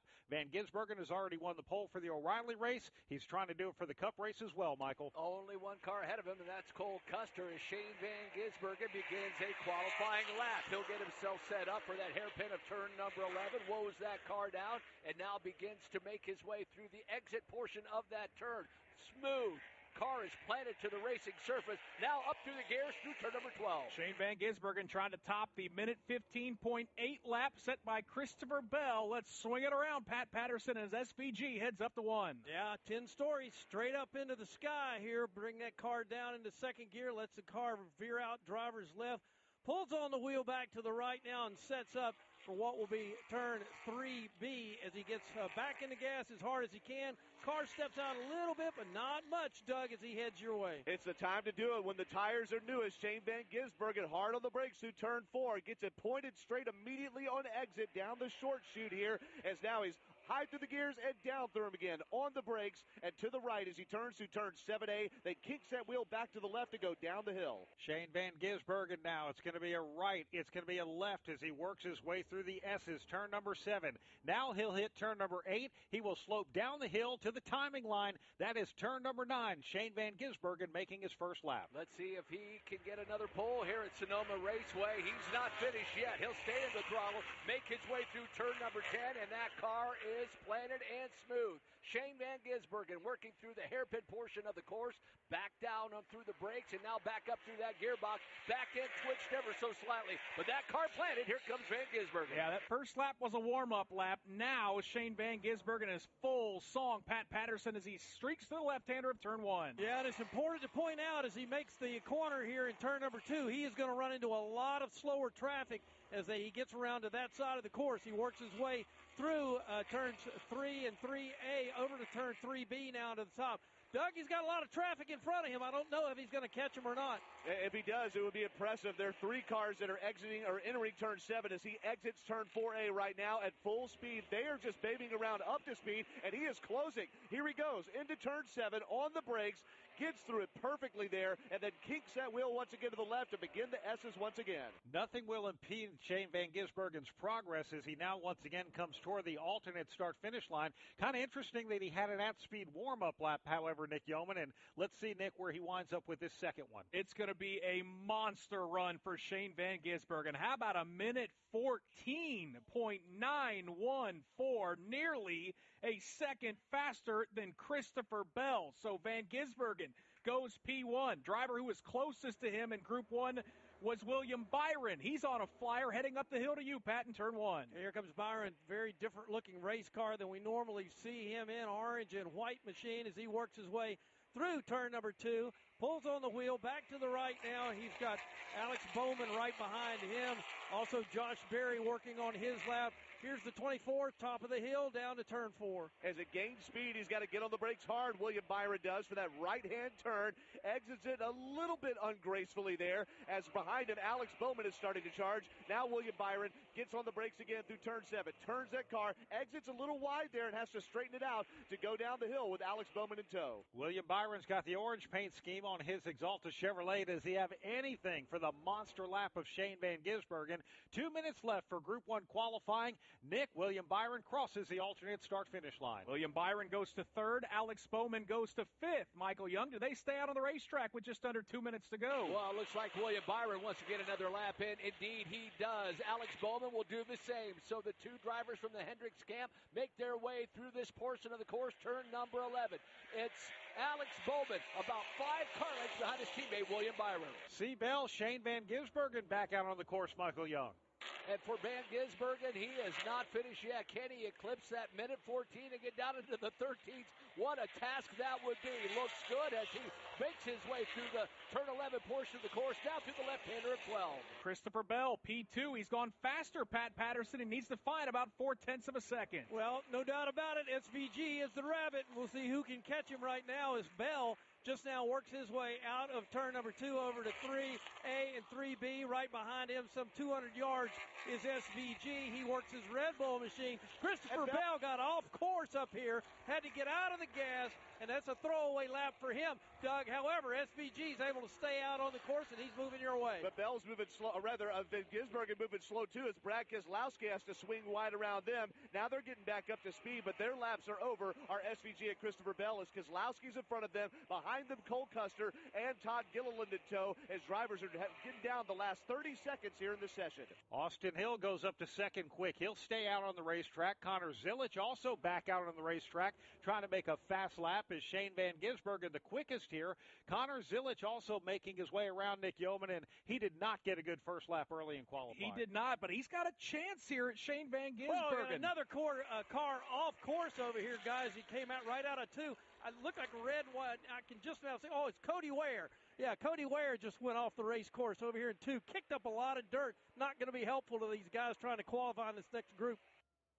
Group number 1 has concluded for their qualifying session. Connor Zilic actually moved up to 5th quick, but Shane Van Gisbergen, the fastest lap of the day by a lot. Now more than 0.2 of a second over second quick Austin Hill. William Byron 3rd, Christopher Bell 4th, Connor Zilic 5th. We still have half a field to go, Nick, to qualify. Yeah, and I think Connor Zilic got across the timing line before the checkered flag came out, so his foot is still in the throttle, and he spins at the top of the hill. Doug Turnbull, that's Shane Van Gisbergen. That's correct. In the Red Bull car. That's correct. Yeah, they have similar-looking cars, but Van Gisbergen with Red Bull colors this week, Connor Zilic in WeatherTech, and Van Gisbergen going down the hill, basically between 3 and turn 4A, loops it around there, kicks up some smoke, and gets right going again, so it doesn't stop anything. Of course, the session over, but Shane Van Gisbergen, an eventful run, especially for someone who has the fast time. As for Connor Zilic, he's going to blitz his way out of that south part of the racetrack, Brad, as he's going to try to come to the timing line and improve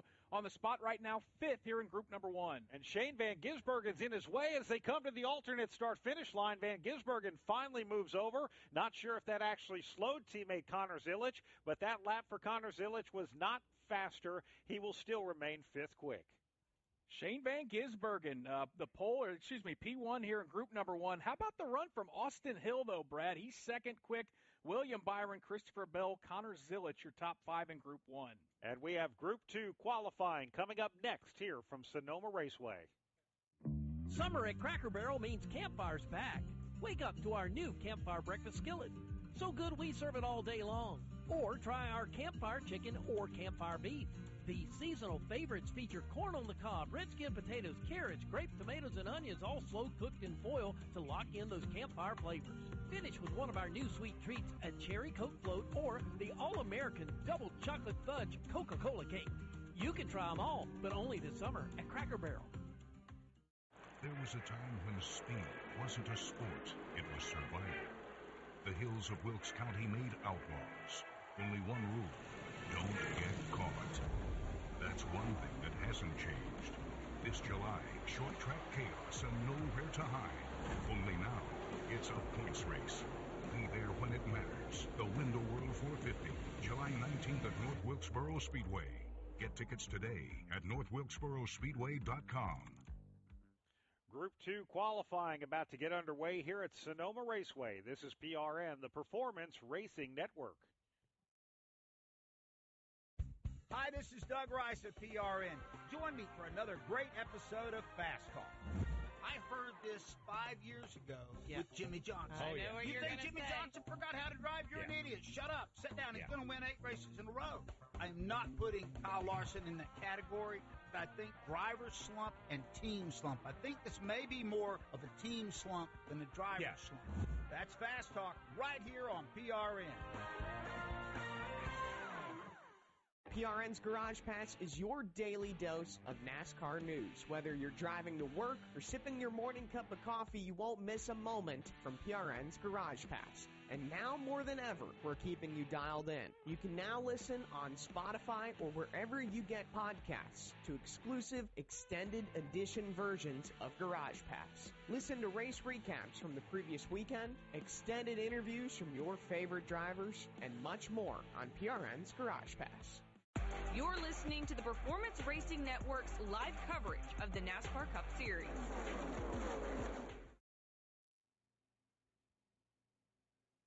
Back here at Sonoma Raceway alongside Nick Yeoman, my name is Brad Gilley, covering the actions in the turns here on this 1.99-mile road course. Pat Patterson, Doug Turnbull, and Michael Young. Wendy Venturini has things covered for us on pit road as Group 1 qualifying is over. Shane Van Gisbergen, the fastest overall in that 20-minute session, the fastest lap of the day, 1 minute 14 seconds, .914. Group number 2 will go out. The combined speeds will all get set in order. Shane Van Gisbergen has not won the pole for this race yet, Nick. Let's go downstairs to our Napa Auto Parts pit reporter, Wendy Venturini. Good. Austin Hill down here just debriefing with his team. A great qualifying effort by you. How do you feel about that lap, and where else do you want some speed out of your race car? Well, during practice, I'm just trying to get used to the car. Going back and forth between the two series, it's always tough. So I knew that we had a lot more potential in our car after practice. Where we stacked up didn't really, and it wasn't indicative of where our zone Chevrolet was. And going into qualifying, I know over these last several times that I've ran these cars that you just got to push extremely hard and be right on the limit. And thought I did a really good lap. If anything, I gave up in like 3 different corners that I could have been better in. But overall, solid effort on everybody on this 33 Chevrolet. Everybody at RCR, ECR, can't thank everyone enough. And looking back on it, I'm just going to have to look back at some SMT, see where I could have been a little bit better. But we were close, and that's all you can ask for when you come to the Cup level like this. As long as you're close to being around guys like Shane and all, puts you in some good company. So feel good about it. When you say to describe to the folks listening at home, when you jump between the O'Reilly Series and the Cup Series, how would you describe that for the fan at home? Well, I mean, for starters, the shift points are completely different, and the way you shift the Cup car is completely different than the O'Reilly car. So trying to figure out where my shift points are at. I hit the rev limiter a few times in practice just because I forgot to shift. And, you're used to in the O'Reilly car having 4 gears, and this thing has 5. So, and then figuring out what gearing I need to be in certain corners is really, really tough. And then reminding myself or bigger brakes so you can get in the brake zones a lot deeper than you can the O'Reilly car. So all those things just kind of add up, and it takes time, and you only get 25 minutes of practice to figure it out. So I thought we did really good for what I'm trying to juggle, and looking forward to the race tomorrow. I'm excited. You look pretty strong out here for this weekend in both series. So thank you, Austin Hill, for that description. I thought that was a very in-depth job of how he described for the folks at home what it means for these drivers to jump between the 2 series. Thank you very much, Wendy Venturini. And, Austin Hill last weekend, the big winner in the O'Reilly Auto Parts Series race at Naval Base Coronado, comes here, hops in the Cup car, goes second quick in Group 1.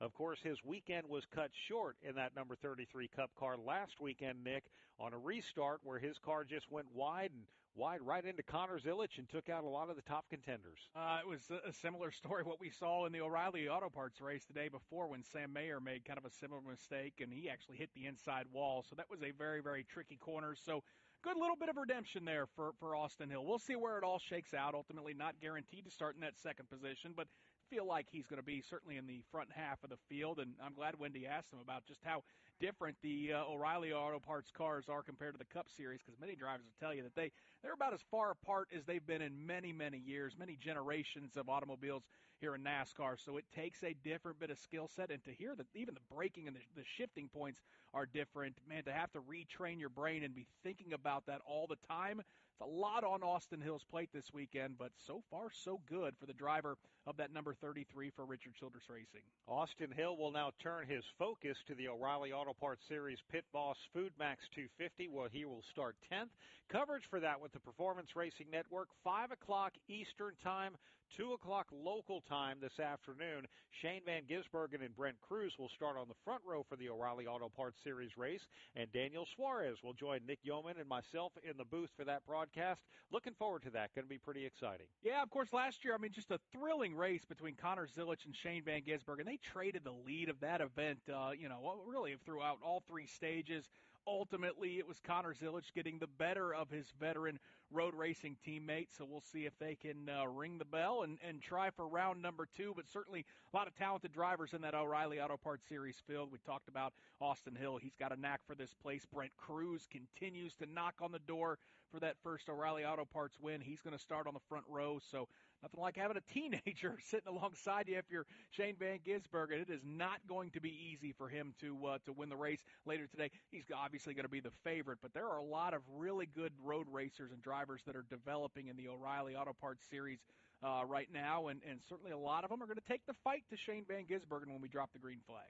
Track is open now for group number 2 to go out and qualify. You will see drivers like Kyle Larson, Joey Logano, Tyler Reddick, Denny Hamlin, Ross Chastain, Daniel Suarez, and many, many more. Nick, this is the first weekend for the in-season bracket challenge for the NASCAR Cup Series as well. The 5-race stretch, which will be broadcast on television by TNT, has drivers seated into a tournament-style bracket where they are pitted against another driver head-to-head. The driver in that bracket who finishes ahead of the driver that they're racing against will advance to the next round. We still see a full race, green flag to checkered flag. We see a winner, but this is sort of an alternate race within the race that when it's all said and done at the Brickyard, one driver is going to win $1 million. Last year it was Ty Gibbs. But also, you can go to NASCAR.com right now and fill out your bracket. And if someone gets a perfect bracket, they have a shot at winning $1 million themselves. So Shane Van Gisbergen's pitted against Ryan Preece. I'm sure that's not the matchup that Ryan Preece wanted for the first week of this bracket. I like some of the social media content, though, I saw produced by Ryan Preece at RFK. Just kind of like, hey, we're the underdog. Like, give us a shot. We're ready to take the fight to Shane Van Gisbergen. We'll see what we can do, and we'll wish Ryan Preece the best of luck. Bubba Wallace is going to be the first driver to take time here in group number 2. He's matched up with Michael McDowell in the in-season challenge. Here comes Bubba, Michael, through turn number 10 on a flyer. Well, let's see how Bubba does. Back end wiggles. That's where he's had the most problem, or at least in my portion of the course. He'll put those left sides at the exit of turn number 10. Nearly did that time through as Denny Hamlin makes his way through the hairpin portion as well. Bubba Wallace through turn number 12. Runner-up last week at Naval Base Coronado in San Diego. Bubba Wallace makes the left-hander and heads up the hill to Pat Patterson. Up those 10 flights as we talk about to the top of the hill. Right-hand turn here for Bubba as he works his way through turn number 2 over to 3A. Backs out of the throttle, lets the car slow down just a bit, gets it pointed to the top of the hill. Good, solid work through this area of the racetrack as he heads to 4. Now comes ultra discipline because you're hard down the hill, and then you got to get on the brakes, but get that car pointed straight at Bubba Wallace. Goes a little wider than I'd like to see out of turn 4, and he's hard on the brakes again to turn 7A. He's going to turn right through the turn, get it pointed straight early to approach that exit and get ready for the S's. Yeah, that car looked a little herky-jerky coming down the hill. Bubba Wallace settles it back down. Right now tracking to be nearly a full second slower than Shane Van Gisbergen. Again, the time to beat here in group number 2 for pole position is going to be 1:14.914, and Brad Bubba clocks in 9th fastest with 1:15.887. Oh, nearly loses it. He does. He'll spin as he exits turn number 10. Last time through, he had the back end nearly step out on him, and he just flat lost it as the left sides got off the race course at the exit of turn number 10. He spun, made contact with the wall, back underway as he comes back to pit lane.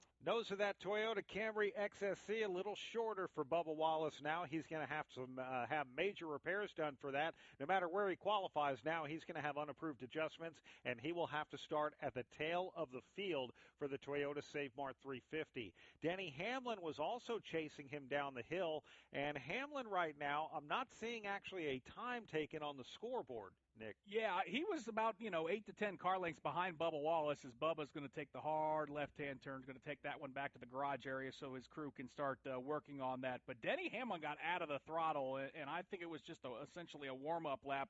But we see a replay. Bubba Wallace just swung wide, left side Goodyear tires got into the gravel. It kind of swapped left, swapped right, and then ultimately nosed into the outside retaining wall and then spun back across the racetrack. He kept his foot in the throttle, Brad. He wanted to do a second lap, but boy, that car just a little out of control for Bubba Wallace. Yeah, and unfortunate for Bubba Wallace, obviously. He has damage to his car. For Denny Hamlin, he now has a heat cycle on his tires and a qualifying lap that basically had to be aborted. So that's actually tough luck for Hamlin as well. So it puts us under a red flag. Bubba Wallace, really the only driver that put down a lap at speed here in group number 2. The clock did stop with 17 minutes and 8 seconds left. Ryan Preece was also out on the racetrack as well, Brad. Don't know how hard he would have pushed, but again, to your point, heat cycle in those tires as well, as Ryan Preece has now backed his car back into a spot on pit lane, and we will wait until the track gets cleaned up around turns 10 and the run down to 11 where Bubba Wallace had his accident. Yeah, I see an Elgin sweeper out there, a couple of blower trucks trying to get this course blown off and cleaned up here at Sonoma Raceway, and then we can resume qualifying. And for NASCAR, I like that they stopped the clock because it used to be the clock would still run, and sometimes you could find yourself in an awkward position where if you waited too long, you might find yourself where you only have one opportunity to go out there and make a lap. And I think that's why we see a lot of teams go out there and go early. Let's see what you got. This is going to give us time. Maybe if you didn't get the lap you wanted on the first one, you can take a second one. Bubba was going to try and do that, and unfortunately it did not work out for him. I will say with 20 minutes, it would force the hand of these drivers to get out on the racetrack a little bit sooner, because we've seen here in Group 1 and in Group 2, the majority of the field kind of waits a little bit. But to your point, yeah, the red flag ultimately brings the proceedings to a halt and does keep the clock stabilized with just over 17 minutes to go. So all these drivers that we still anticipate to see, including Ryan Blaney, who was the fastest in practice overall about an hour ago, he has yet to go on the racetrack, and we will see if he can knock Shane Van Gisbergen off the pole here for the Toyota Save Mart 350. It is a beautiful day here in the Golden State, here in Northern California at Sonoma Raceway. 71 degrees is the ambient temperature. Sometimes that can fool you. We've been here at Sonoma where it has felt about as hot as anywhere we go. We've been here at Sonoma where we've been wearing jackets. But Doug Turnbull, the weather conditions have kind of changed just a little bit. The temperature is still holding at 71, but what are you feeling out there right now? It's starting to gust just a little bit. The wind is here as we're basically at the north end of the track. The wind coming from the north and pointing due south. And I was listening back to some of Shane Van Gisbergen's feedback to the media yesterday, and he said the wind does affect the handling of his race car. He's on the pole for the race later this afternoon, and he said when he was driving down into turns 10 and 11, where Bubba Wallace just had his shunt, well, that's where he felt the car get light if it was pushing him into the turn. Not sure if that was a factor for Wallace, but certainly could be a factor for other drivers here, as they're going to be in a crosswind in my section here going between turns 4A and 7A. Well, last week, Nick, Bubba Wallace actually had a problem on pit road. Had a loose wheel. In fact, the wheel came off. He is short 2 crew members that are on his full-time over-the-wall crew. We know 2311 has a great backup crew, however, and some crew members they can pull from that. They won last week with Corey Heim at Naval Base Coronado. My point being, however, Bubba was 2 laps down in that race. Couple of cautions, got him the free pass twice, put him back on the lead lap. And flat out, they were able to race their way. They had a great opportunistic caution right there with about 12 laps to go in the race. Bubba Wallace, with a fast car, worked his way up to the front and finished runner-up. So there's a lot that can happen here at Sonoma Raceway, and I'm sure Bubba's going to be working as hard as he can to do the same here tomorrow. Yeah, I mean, a big tip cap to Bubba Wallace because, you know, a few years ago, Brad, a tire falls off. Bubba might have made that situation worse and not been able to rally, but as he's become a veteran driver, I think he understands exactly your point that these races are long, a lot of things can happen, and you're never out of the fight. So even though he's going to have to start at the rear of the field on Sunday, that car showed pretty good pace in practice, obviously laid down a pretty decent qualifying run. So there's some pace in that car if they can get it repaired.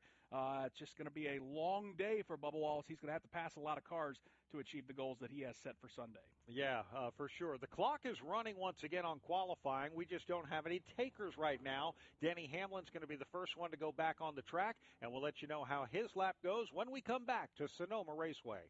When it comes to maintaining your engine to run at peak performance, trust Z-Max Micro Lubricant.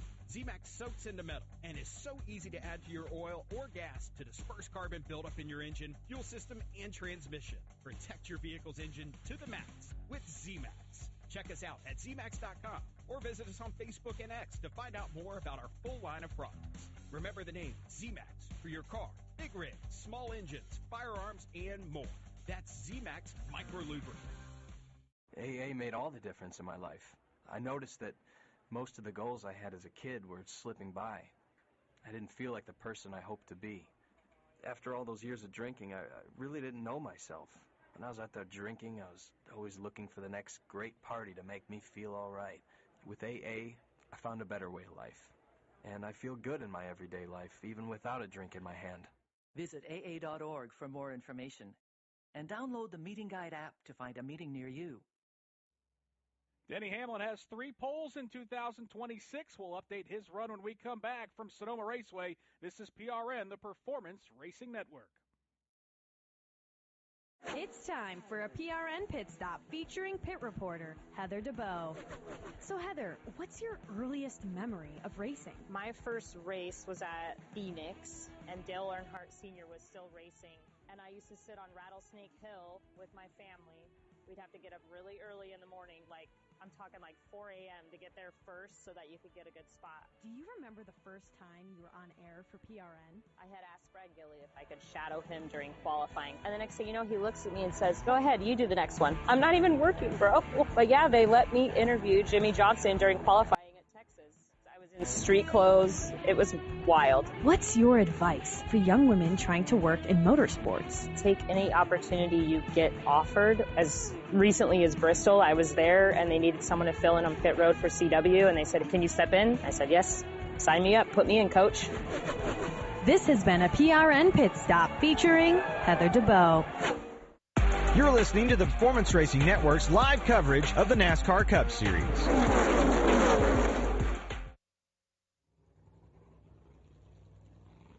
Welcome back to Sonoma Raceway. Denny Hamlin just completed a qualifying lap. He goes up to 6th on the board.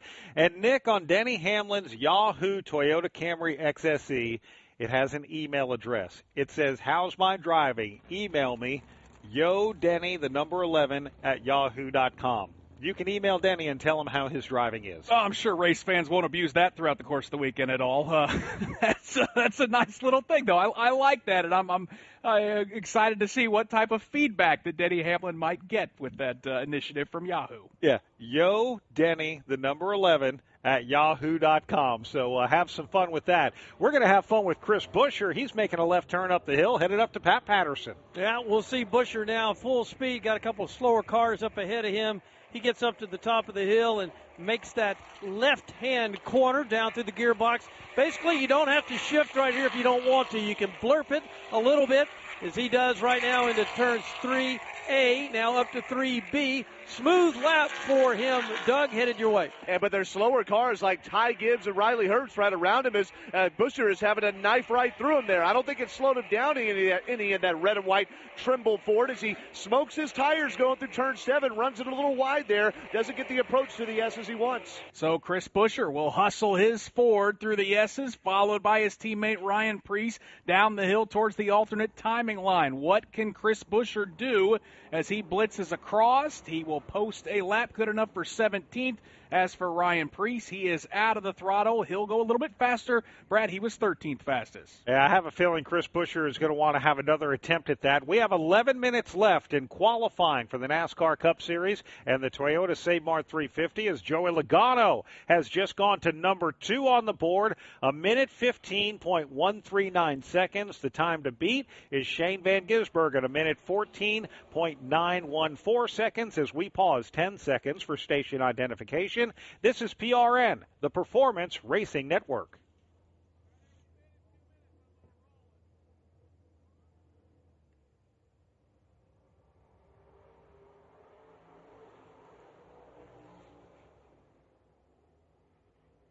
Back at Sonoma Raceway, I'm Nick Yeoman alongside Brad Gilly. Out in the turns, we've got Pat Patterson, Doug Turnbull, and Michael Young. Wendy Venturini is down on pit lane. We just saw Chase Briscoe across the timing line. Believe he is going to start a lap. Michael Young, he's headed to the hairpin at turn 11. Yeah, the wind has really picked up from the south-southeast. It is very gusty, and it will greet Chase Briscoe as he enters turn number 11. Gets in that throttle, starts going up through the gearbox, makes his way through turn number 12. Briscoe, the runner-up to Shane Van Gisbergen a year ago. Let's see what he can do in qualifying here today, Pat Patterson. A solid road racer he is. Briscoe makes that right-hand corner here as he works his way out of the throttle just a bit over here to 3A and heads to 3. Blue and white paint scheme on the number 19. Solid through this part of the racetrack as he heads to 4.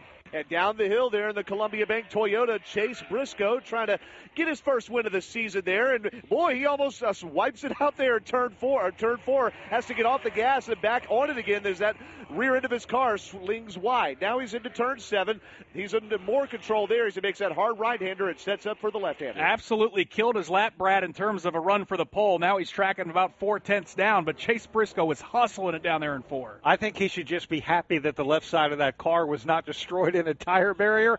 Chase Briscoe's lap as he comes back around for him. He goes 7th quick. Not too bad for what was a somewhat scary moment out there on the racetrack. Watching some other cars come through. Here comes Tyler Reddick in that Pala Casino Toyota Camry, Michael Young. That's a pretty-looking car. It's very gray, at least on the hood, and then has purple accents on the rear deck lid, pink on the bottom of that car. Tyler Reddick makes his way through turn number 7. Carson Hocevar will enter turn number 11 as well. So here comes the number 45, Tyler Reddick through 12. He is the NASCAR Cup Series points leader by just 8 points, Pat Patterson. Tyler Reddick into turn 1. And one of the few people that knows what it's like to beat Shane Van Gisbergen out here. Will he do it again this weekend here at Sonoma? Good entrance, I should say, into turn 2. Good exit as well. Just barely out of the gas. Mashes it again as he hits the top of the hill.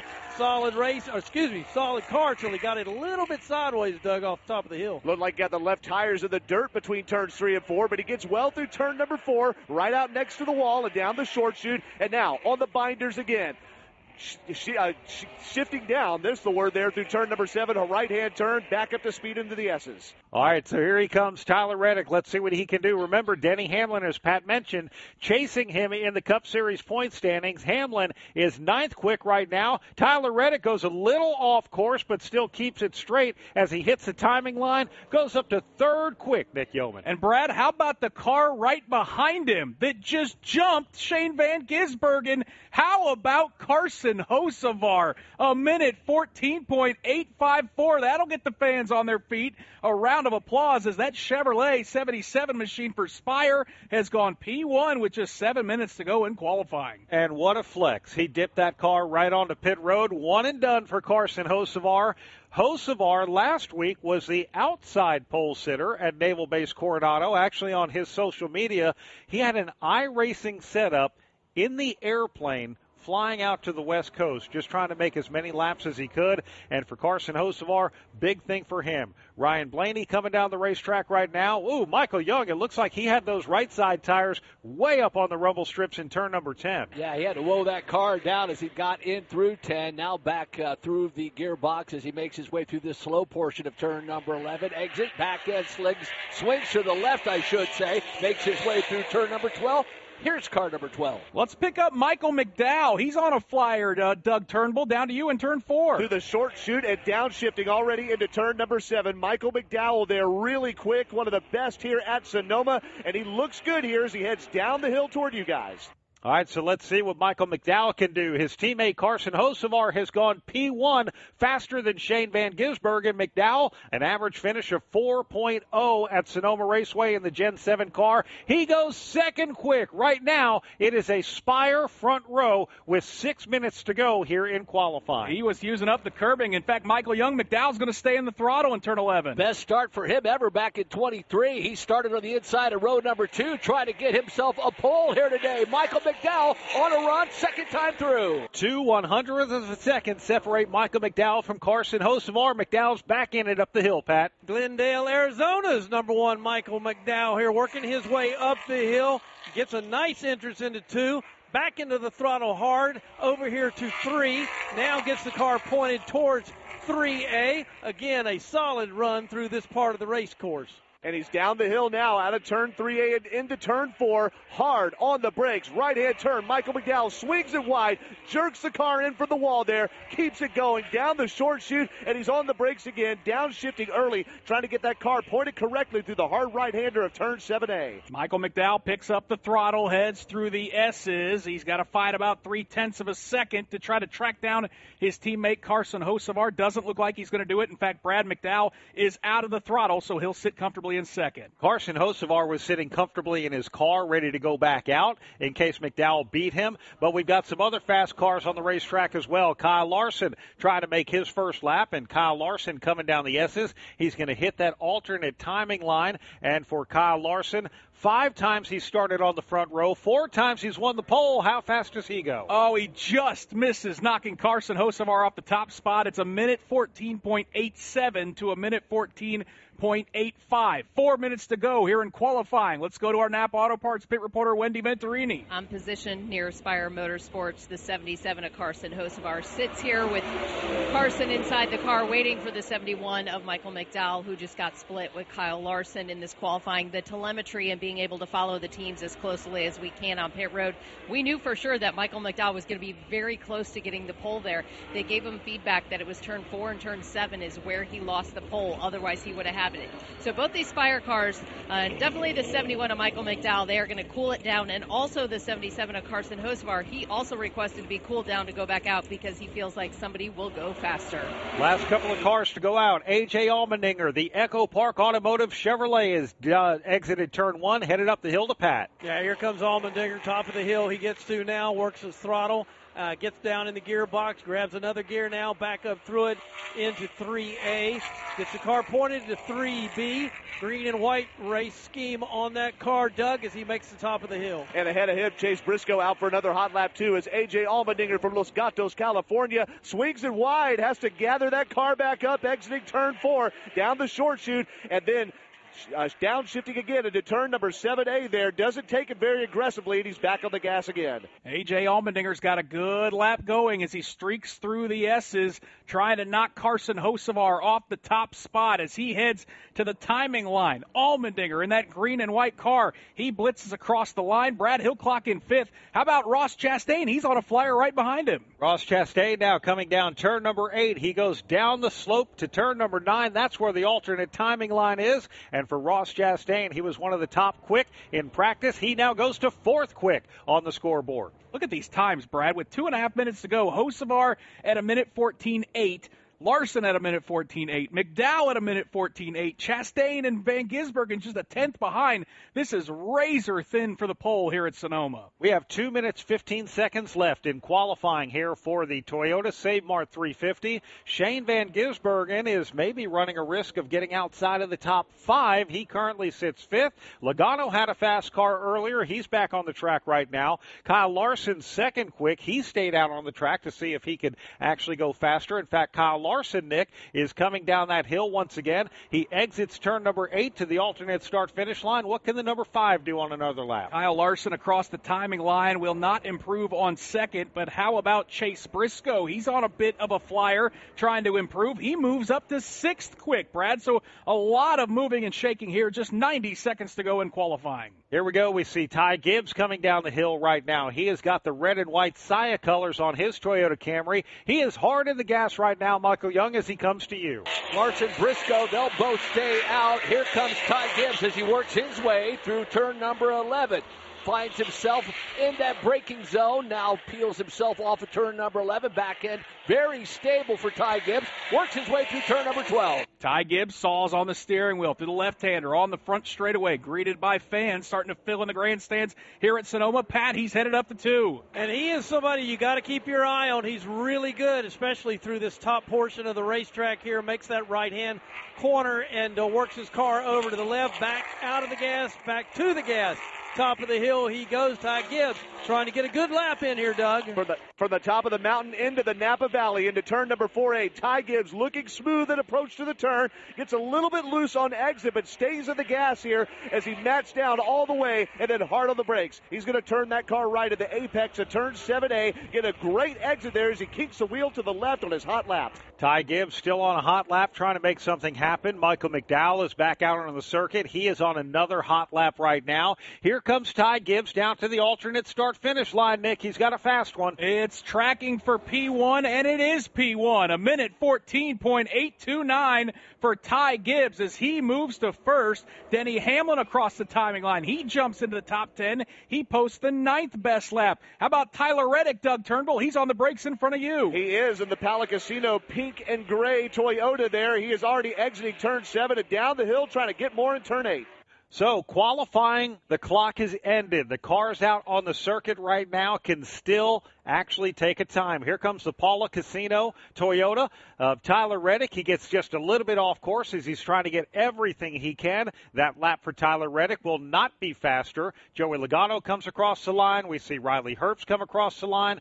Michael McDowell is the last one coming down the hill. Let's see if Michael McDowell can make something happen here, Nick Yeoman. He's had a good qualifying effort trying to improve on fourth fastest. He will not do any better than fourth. Last couple cars blitzing across the alternate timing line, including Todd Gilliland and Ryan Priest. Neither one of them appear to have anything, as Ty Gibbs, Brad, looks like he might have just secured a pole position here at Sonoma Raceway. Man, big day for Ty Gibbs, big day for that Toyota as well, as it at one point 5 minutes ago was looking like we were going to have an all-Spire Motorsports front row. Then it looked like Kyle Larson might be able to join Carson Hocevar on the front row. But for the second week in a row, Hocevar will start on the outside pole as Ty Gibbs has won the pole for the Toyota Save Mart 350. His Saya Freight Toyota Camry XSE, the fastest lap of the day here at Sonoma at 1 minute 14.829 seconds, and that one was hustling. No doubt about it, Carson Hocevar has to settle for second. Row number 2 on Sunday will feature a pair of Chevrolets of Kyle Larson and Michael McDowell. Trackhouse teammates Ross Chastain and Shane Van Gisbergen will share row number 3. Chase Briscoe, the second Toyota here in the running order, he'll start 7th. In fact, 6 of the top 8 are Chevrolets, with A.J. Allmendinger clocking in with the 8th fastest time. Denny Hamlin ended up 9th, and the first Ford pops on the board of Joey Logano, Brad, who ended up 10th. Points leader Tyler Reddick will start 11th. Austin Hill will start 12th. William Byron 13th. 14th will be Christopher Bell. Chris Buescher will start 15th. 16th Ryan Blaney. Connor Zillage 17th. Chase Elliott 18th. Ryan Priest 19th. John Hunter Nemechek 20th. 21st was Daniel Suarez. Alex Bowman qualifies 22nd. Austin Cindric was 23rd. 24th was Zane Smith. Riley Herbst clocks in 25th fastest. Then it's Bubba Wallace 26th. He had an accident. He'll start at the rear of the field. They're going to have to make some pretty significant damage repairs to the nose of that car, but Bubba Wallace does officially qualify 26th. Cole Custer was 27th, Josh Berry 28th, Todd Gilliland 29th, and Austin Dillon was 30th. Ty Dillon 31st, 32nd was Eric Jones. Ricky Stenhouse Jr. will start 33rd. 34th will be Noah Gregson. Brad Keselowski will start 35th. Cody Ware, who went off course during qualifying, he will be the 36th and final starter of the Toyota Save Mart 350. We're going to hear from Ty Gibbs here in just moments. We're also going to be back on the air in 45 minutes for the NASCAR O'Reilly Auto Parts Series Pit Boss Food Max 250, where Shane Van Gisbergen and Brent Cruz will lead the field to green. That broadcast starts at 5 o'clock Eastern Time, 2 o'clock local time here out on the West Coast in Sonoma, Nick. Ty Gibbs got a good celebration down there on pit lane as it's his first pole of 2026, and a guy that, Brad, everybody looks at Tyler Reddick and Denny Hamlin as your championship favorites. Ty Gibbs at times, though, has shown the pace where he could be a sneaky one come chase time. He's had a really good season, obviously got that first win of his career at Bristol Motor Speedway, comes into this weekend 5th in the points, and again, he's going to lead the field to the green flag when we start the Toyota Save Mart 350 on Sunday. Wendy Venturini is with your pole sitter. Ty Gibbs, the first pole of 2026. The car looked strong in practice. Were you expecting as much out of that for qualifying today in Sonoma? Yeah, I really